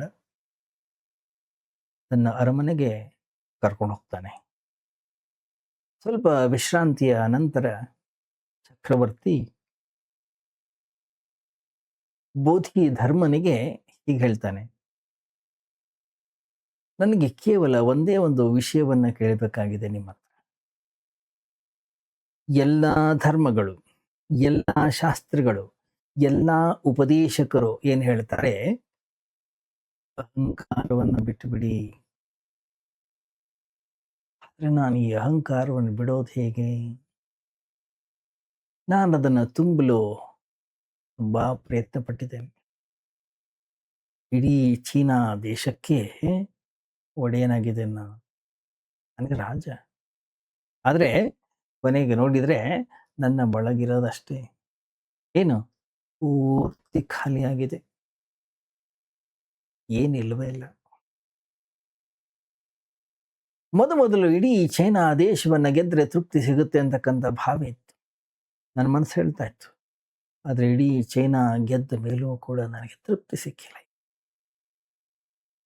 ಈಗ ಮನಸ್ಸು ಹೇಳ್ತಾ ಇದೆ, ಇಡೀ ಜಗತ್ತನ್ನು ಗೆಲ್ಲು ನೀನು, ಬರೀ ಚೈನಾ ಗೆದ್ರೆ ಆಗೋದಿಲ್ಲ. ಆದ್ರೆ ಚೈನಾವನ್ನ ಗೆದ್ದಾಗ ತೃಪ್ತಿ ನೀಡದ ಈ ಮನಸ್ಸಿನ ಮಾತನ್ನ ನಾನು ಹೇಗೆ ನಂಬಲಿ? ಇಡೀ ಭೂಮಿಯನ್ನೇ ಒಂದು ವೇಳೆ ನಾನು ಗೆದ್ರೆ ತೃಪ್ತಿ ಸಿಕ್ಕೇ ಸಿಗುತ್ತೆ. ನಂಬೋದಿದ್ದನ್ನು. ಪ್ರತಿ ದಿವಸವೂ ಕೂಡ ನನ್ನ ಮನಸ್ಸಿನಿಂದ ನಾನು ಮೋಸನೇ ಹೋಗ್ತೇನೆ.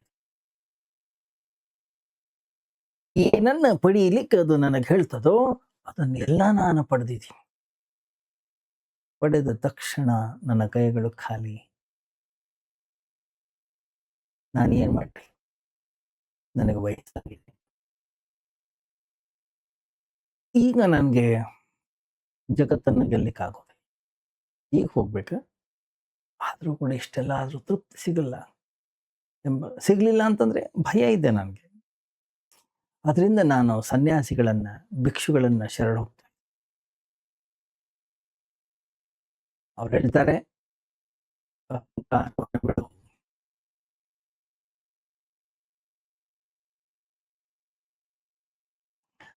ಅವ್ರು ಹೇಳ್ತಾ ಇರೋದು ನನಗೂ ಕೂಡ ಅರ್ಥ ಆಗತ್ತೆ. ಆದ್ರೆ ಅದನ್ನ ಬಿಡೋದು ಹೇಗೆ? ಎಲ್ಲಿಗೆ ಬೀಸಾಡ್ಲಿ ಅದನ್ನ?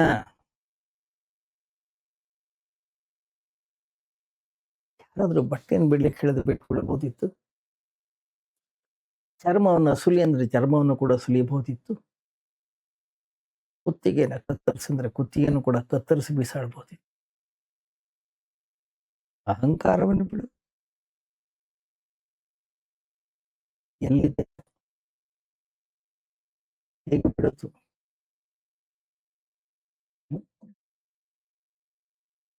ಬೋಧಿ ಧರ್ಮ ಹೇಳ್ದ, ಒಂದು ಕೆಲಸ ಮಾಡು, ನಾಳೆ ಬೆಳಿಗ್ಗೆ 4 ಗಂಟೆಗೆ ಬಾ. ಅಹಂಕಾರವನ್ನು ಹೇಗೆ ಬಿಡಬೇಕು ಅನ್ನೋದನ್ನ ನಾನು ನಿಂಗೆ ತೋರಿಸ್ತೀನಿ.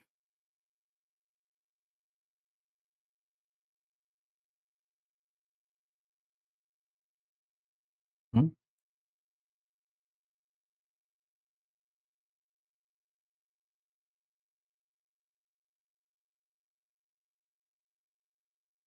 ರಾಜ ಚಕ್ರವರ್ತಿ ಹೂ ಮನೆಗೆ ಹೋಗ್ತಾನೆ.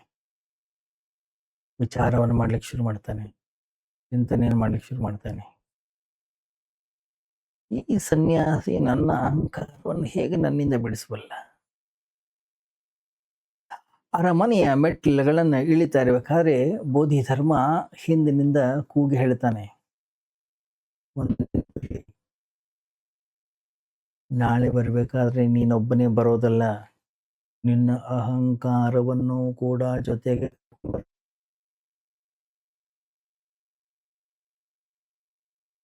ರಾಜನಿಗೆ ಅದೇ ಒಂದು ದೊಡ್ಡ ಸಮಸ್ಯೆ ಆಗಿತ್ತು.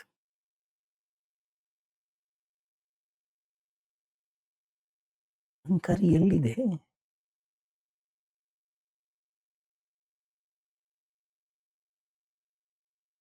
ಹುಡುಕ್ತಾ ರಾತ್ರಿ ಇಡೀ ನಿದ್ರೆ ಇಲ್ಲ. ಯೋಚಿಸ್ದ. ಭಿಕ್ಷು ಹೇಳಿದಾನೆ, ಒಬ್ಬನೇ ಬರಬೇಡ, ಅಹಂಕಾರ ಜೊತೆ ಕರ್ಕೊಂಬ. ಯಾಕೆ ಹೇಳ್ದ ಅವನು? 4 ಗಂಟೆ ಆಯ್ತು ಬೆಳಿಗ್ಗೆ. ರಾಜ ಬಂದ. ಇದ್ದಾಗಲೇ ಬೋಧಿ ಧರ್ಮ ಕೇಳಿದಂತೆ, ಬಂದ್ಯಾ? ಒಬ್ಬನೇ ಬಂದಾಗಿದೆ.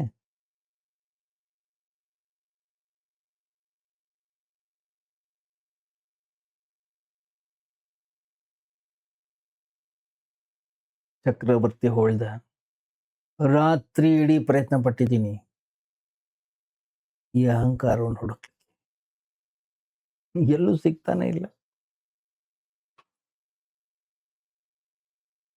ಹಾಗಾದ್ರೆ ನನ್ನ ಮುಂದೆ ಕೂತ್ಕೋ, ಕಣ್ಣುಗಳನ್ನು ಮುಚ್ಚು, ಅದನ್ನು ಹುಡುಕು.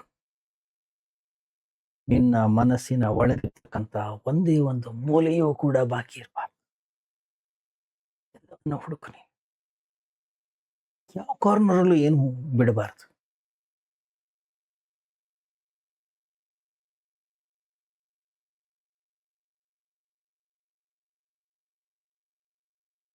ಒಂದು ವೇಳೆ ಅದು ನಿನಗೆ ಎಲ್ಲೂ ಸಿಗಲಿಲ್ಲ ಅಂತಂದ್ರೆ ವಿಷಯ ಎಲ್ಲ ಮುಗಿಯಿತು. ಯಾಕಂದ್ರೆ ಸಿಗದೇ ಇರ್ತಕ್ಕಂಥ ವಸ್ತುವನ್ನು ಬಿಡೋದಾದ್ರೆ ಹೇಗೆ? ಆದ್ರೆ ಅಪರಿಚಿತವಾಗಿ ಉಳಿಯಬಾರದು. ಇಲ್ಲದಿದ್ರೆ ಅಹಂಕಾರ ಎಲ್ಲೋ ಒಂದು ಕಡೆಗೆ ಅಡಗಿ ಕುಳಿತಿರ್ಬೋದು, ಗೊತ್ತಿಲ್ಲ ನಮ್ಗೆ.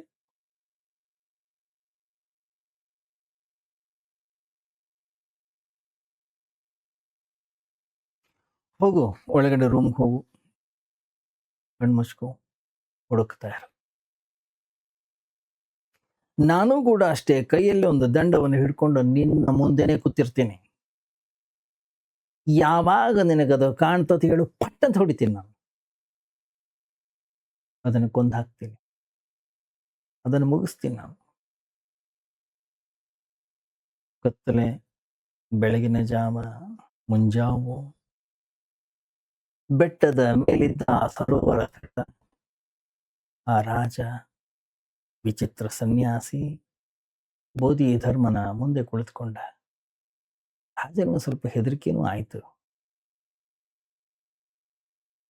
ಈ ಮನುಷ್ಯ ಕೈಯಲ್ಲಿ ಕೋಲು ಬೇರೆ ಹಿಡ್ಕೊಂಡು ಕೂತಿದ್ದಾನೆ, ಯಾಕೆ ಹಿಡ್ಕೊಂಡಿದ್ದಾನೆ, ಏನ್ ಮಾಡ್ತಾನೆ? ಆದ್ರೂ ಕೂಡ ವಿಧಿ ಇಲ್ಲದೆ ಕಣ್ಣುಗಳನ್ನ ಮುಚ್ಚಿ ತನ್ನೊಳಗೆ ನೋಡ್ಲಿಕ್ಕೆ ಶುರು ಮಾಡಿದ. ಅಹಂಕಾರದ ಶೂನ್ಯತೆಯನ್ನ ಅರಿಯುವ ಪ್ರಕ್ರಿಯೆ ಆ ರಾಜ ಚಕ್ರವರ್ತಿ.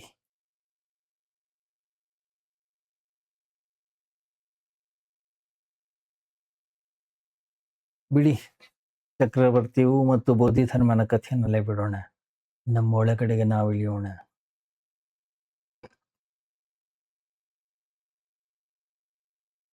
ಯಾರು ನಮ್ಮ ಮುಂದೆ ಒಂದು ದಂಡವನ್ನು ಹಿಡ್ಕೊಂಡು ಕೂತ್ಕೊಂಡಿಲ್ಲ.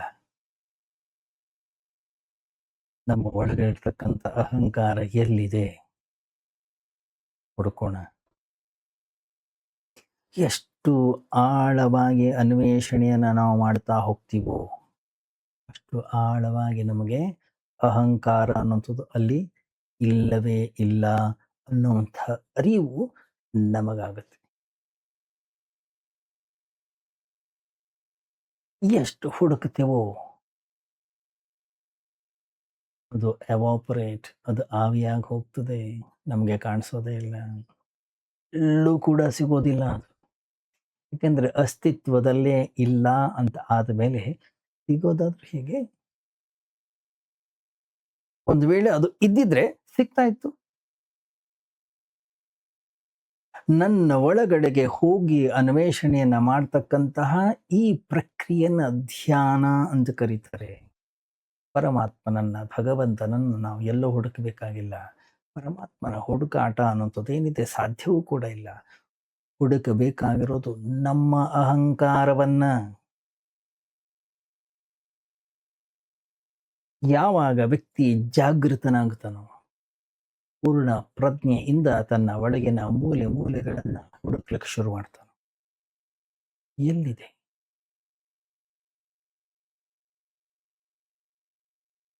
ಆಲೋಚನೆಗಳು ಸಿಗ್ತವೆ, ಕಾಮನೆಗಳು ಸಿಗ್ತವೆ, ಕಲ್ಪನೆಗಳು ಸಿಗ್ತವೆ, ನೆನಪುಗಳು ಸಿಗ್ತವೆ. ಅಹಂಕಾರ ಅನ್ನೋದು ಎಲ್ಲೂ ಸಿಗೋಲ್ಲ. ಹಾಗೆ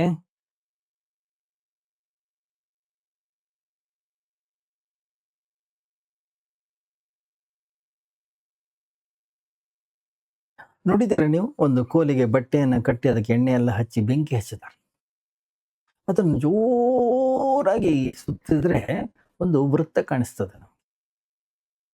ಅಲ್ಲಿ ನಿಜ ಹೇಳ್ಬೇಕಂದ್ರೆ ಯಾವುದೇ ಸರ್ಕಲ್ ಅನ್ನೋದು ಇಲ್ಲವೇ ಇಲ್ಲ. ಮತ್ತೆ ಆ ಪಂಜು ಸುತ್ತಿದ್ರೆ ಕಾಣಿಸ್ತದಷ್ಟೆ. ವೇಗವಾಗಿ ಸುತ್ತೋದ್ರಿಂದ ಆ ವೃತ್ತ ನಮ್ಮ ಅರಿವಿಗೆ ಬರ್ತದೆ. ವೃತ್ತದ ಭ್ರಮೆ ಸೃಷ್ಟಿಯಾಗ್ತದೆ. ಒಂದು ವೇಳೆ ನಾವು ಸುತ್ತುವ ಕೈಯನ್ನ ನಿಧಾನಗೊಳಿಸಿದ್ರೆ ಆ ವೃತ್ತ ಅನ್ನುವಂಥದ್ದು ಇಲ್ಲವಾಗುತ್ತೆ. ಅಲ್ಲಿ ಯಾವುದೇ ಬೆಂಕಿಯ ವೃತ್ತ ಅನ್ನುವಂಥದ್ದು ಇಲ್ಲವೇ ಇಲ್ಲ ಎಂಬುದು ನಮಗೆ ತಕ್ಷಣ ಅನುಭವಕ್ಕೆ ಬರುತ್ತೆ, ಮನವರಿಕೆಯಾಗುತ್ತೆ. ಅಲ್ಲಿ ಕೇವಲ ಪಂಜು ಮಾತ್ರ ಇರೋದು. ವೇಗದ ಚಲನೆಯಿಂದ ವೃತ್ತ ಇರುವ ಹಾಗೆ ನಮಗೆ ಭಾಸ ಆಗ್ತಾ ಇದೆ ಅಷ್ಟೆ. ಅದೇ ರೀತಿ ನಮ್ಮ ಮನಸ್ಸಿನ ಒಳಗಡೆ ಇರತಕ್ಕಂಥ ವಿಚಾರಗಳು, ಕಲ್ಪನೆಗಳು, ಆಸೆಗಳು, ಇಚ್ಛೆಗಳು ಅತಿ ವೇಗವಾಗಿ ಸುತ್ತಾ ಇರ್ತವೆ. ಅವುಗಳ ಈ ತೀವ್ರವಾದಂತಹ ಚಲನೆಯ ಕಾರಣದಿಂದಾಗಿ ಅಲ್ಲಿ ಒಂದು ವೃತ್ತ ಇರೋ ಹಾಗೆ ನಮಗೆ ಭಾಸವಾಗುತ್ತೆ. ಆ ವೃತ್ತವನ್ನೇ, ಆ ಸರ್ಕಲ್ ಅನ್ನೇ ನಾನು ಅಥವಾ ಅಹಂಕಾರ ಅಂತ ಕರೆದುಕೊಳ್ತೀವಿ ನಾವು. ಆದರೆ ಯಾವಾಗ ನಾವು ನಮ್ಮ ಒಳಗಡೆಗೆ ಹೋಗಿ ಶಾಂತವಾಗಿ ನೋಡ್ಲಿಕ್ಕೆ ಶುರು ಮಾಡ್ತೀವೋ, ಕೇವಲ ಬಿಡಿ ಬಿಡಿಯಾದ ಆಲೋಚನೆಗಳು ಕಾಣಿಸ್ತವೆ. ಯಾವುದೇ ರೀತಿಯ ಸ್ಥಿರವಾಗಿರ್ತಕ್ಕಂಥ ಒಂದು ವೃತ್ತ ಅಲ್ಲಿ ಕಾಣಿಸೋದಿಲ್ಲ. ಆಗ ನಮಗೆ ಗೊತ್ತಾಗುತ್ತೆ, ಇಲ್ಲಿ ಆಲೋಚನೆಗಳಿವೆ, ಇಲ್ಲಿ ಕಾಮನೆಗಳಿವೆ, ಇಲ್ಲಿ ಇಚ್ಛೆಗಳಿವೆ. ನಾನು ಎಲ್ಲಿದೆ? ಈ ನಾನು ಅಂತಕ್ಕಂಥ ಅಹಂಕಾರ ಎಲ್ಲೂ ಇಲ್ಲವೇ ಇಲ್ಲ.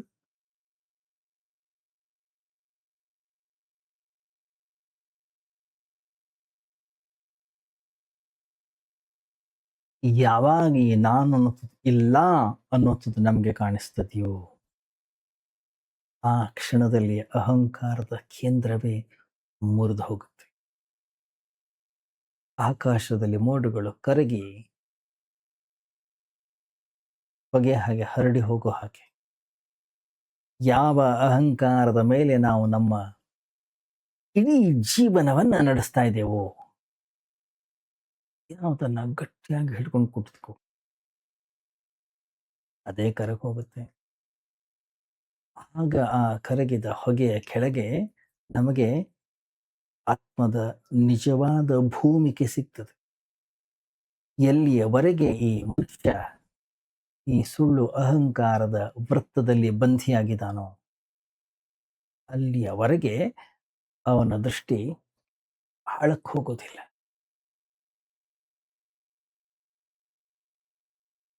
ನಾನು ಅನ್ನೋದು ಇಲ್ಲವೇ ಇಲ್ಲ ಅಂತಕ್ಕಂಥ ಸತ್ಯ ಯಾವಾಗ ಅವನಿಗೆ ಅರಿವಾಗ್ತದೋ, ತಕ್ಷಣವೇ ಅವನಿಗೆ ಅತ್ಯಂತ ಆಳವಾದಂಥ ಪ್ರಶಾಂತತೆ, ಸಂಪೂರ್ಣತೆ, ಮೌನ ಆವರಿಸ್ತದೆ. ಜಗತ್ತಿನ ಎಲ್ಲ ಗೊಂದಲಗಳು, ಎಲ್ಲ ಅಶಾಂತಿಗಳು ನಿಂತಿರೋದೇ ಈ ನಾನು ಅಂತಕ್ಕಂಥ ಅಹಂಕಾರದ ಆಧಾರದ ಮೇಲೆ. ಯಾವಾಗ ಈ ಅಹಂಕಾರವೇ ಇಲ್ಲ ಅಂತಾಯ್ತು, ಒಳಗೆ ಒಳಗೆ ಎಲ್ಲವೂ ಶಾಂತ, ಎಲ್ಲವೂ ಮೌನವಾಗ್ತದೆ. ಈ ಗಹನವಾಗಿರ್ತಕ್ಕಂಥ ಮೌನದಲ್ಲಿ, ಆ ಪ್ರಶಾಂತತೆಯಲ್ಲಿ ನಮಗೆ ಅಜ್ಞಾತವಾಗಿರ್ತಕ್ಕಂಥ ತತ್ವದ ಅನುಭವವಾಗುತ್ತೆ. ಅದಕ್ಕೆ ಹೆಸರು ಭಗವಂತ, ಅದಕ್ಕೆ ಹೆಸರು ಪರಮಾತ್ಮ. ಆ ಪ್ರಶಾಂತತೆಯಲ್ಲಿ ಪರಮಾತ್ಮನನ್ನು ಅರಿಲಿಕ್ಕೆ ಸಾಧ್ಯ, ಗುರುತಿಸ್ಲಿಕ್ಕೆ ಸಾಧ್ಯ. ಅಹಂಕಾರವೇ ಅಶಾಂತಿ, ಅಹಂಕಾರವೇ ಅಜ್ಞಾನ.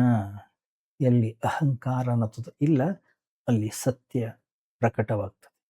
ಅದರಿಂದ ಅಹಂಕಾರವನ್ನ ಬಿಡುವ ಅಗತ್ಯ ಇಲ್ಲ, ಅಹಂಕಾರವನ್ನ ತುಂಬುವ ಅಗತ್ಯವೂ ಕೂಡ ಇಲ್ಲ, ಅಥವಾ ಹೊಸದಾಗಿ ನಿರ್ಮಾಣ ಮಾಡ್ತಕ್ಕಂಥ ಅಥವಾ ಅಳಿಸ್ತಕ್ಕಂತಹ ಅಗತ್ಯವೂ ಕೂಡ ಇಲ್ಲ. ಮತ್ತೆ ಅದನ್ನು ಕೇವಲ ತಿಳ್ಕೊಳ್ಬೇಕಷ್ಟೆ. ಧರ್ಮ ಅಂದ್ರೇನು? ತಿಳಿಯೋದು, ಜ್ಞಾನ, ಅದೊಂದು ಚೇತನ.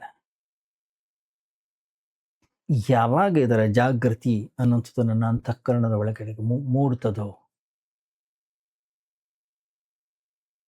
ಈ ಪ್ರಖರವಾದ ಜ್ಯೋತಿಯನ್ನು ಹಿಡ್ಕೊಂಡು ಯಾವಾಗ ನಾನು ನನ್ನ ಒಳಗಡೆಗೆ ಇಳಿತೇನೋ,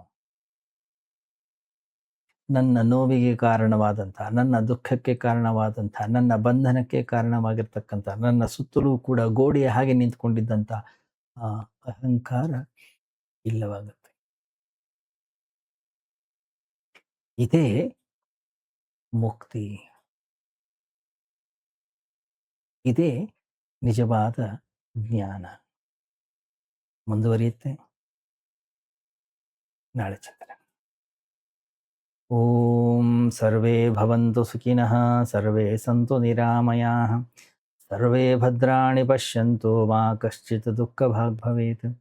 असतो मा सद्गमय, तमसो मा ज्योतिर्गमय, मृत्योर्मा अमृतङ्गमय. ओम शांति शांति शांति. हरि ओम. श्री गुरुभ्यो.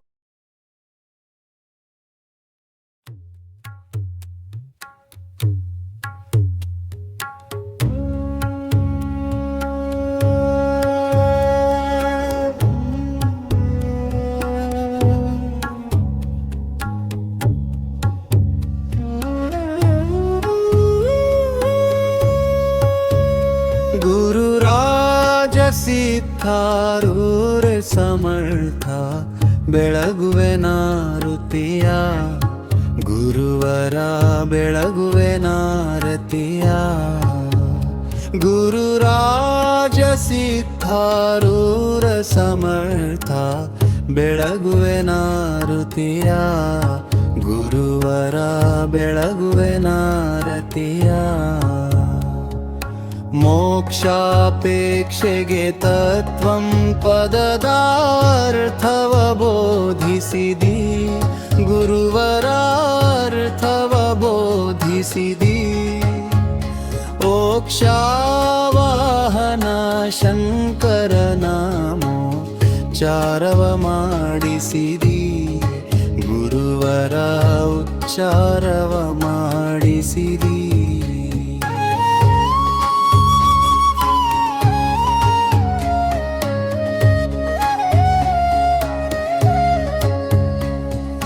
ಶ್ಯಾಮಧಾಮ ಶ್ರೀರಾಮ ಭಿನ್ನ ಶಂಕರ ನೀನಿರುವಿ, ಗುರುವರ ಶಂಕರ ನೀನಿರುವಿ.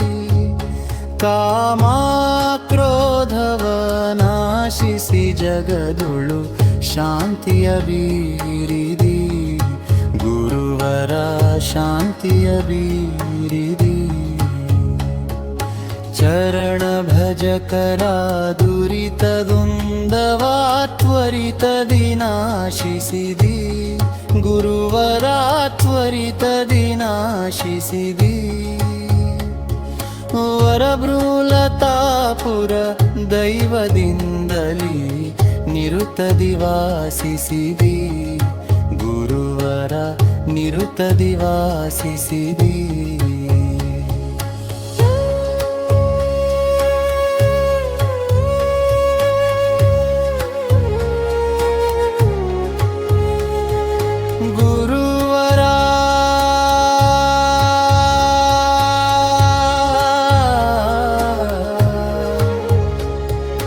ನಿರುತದಿ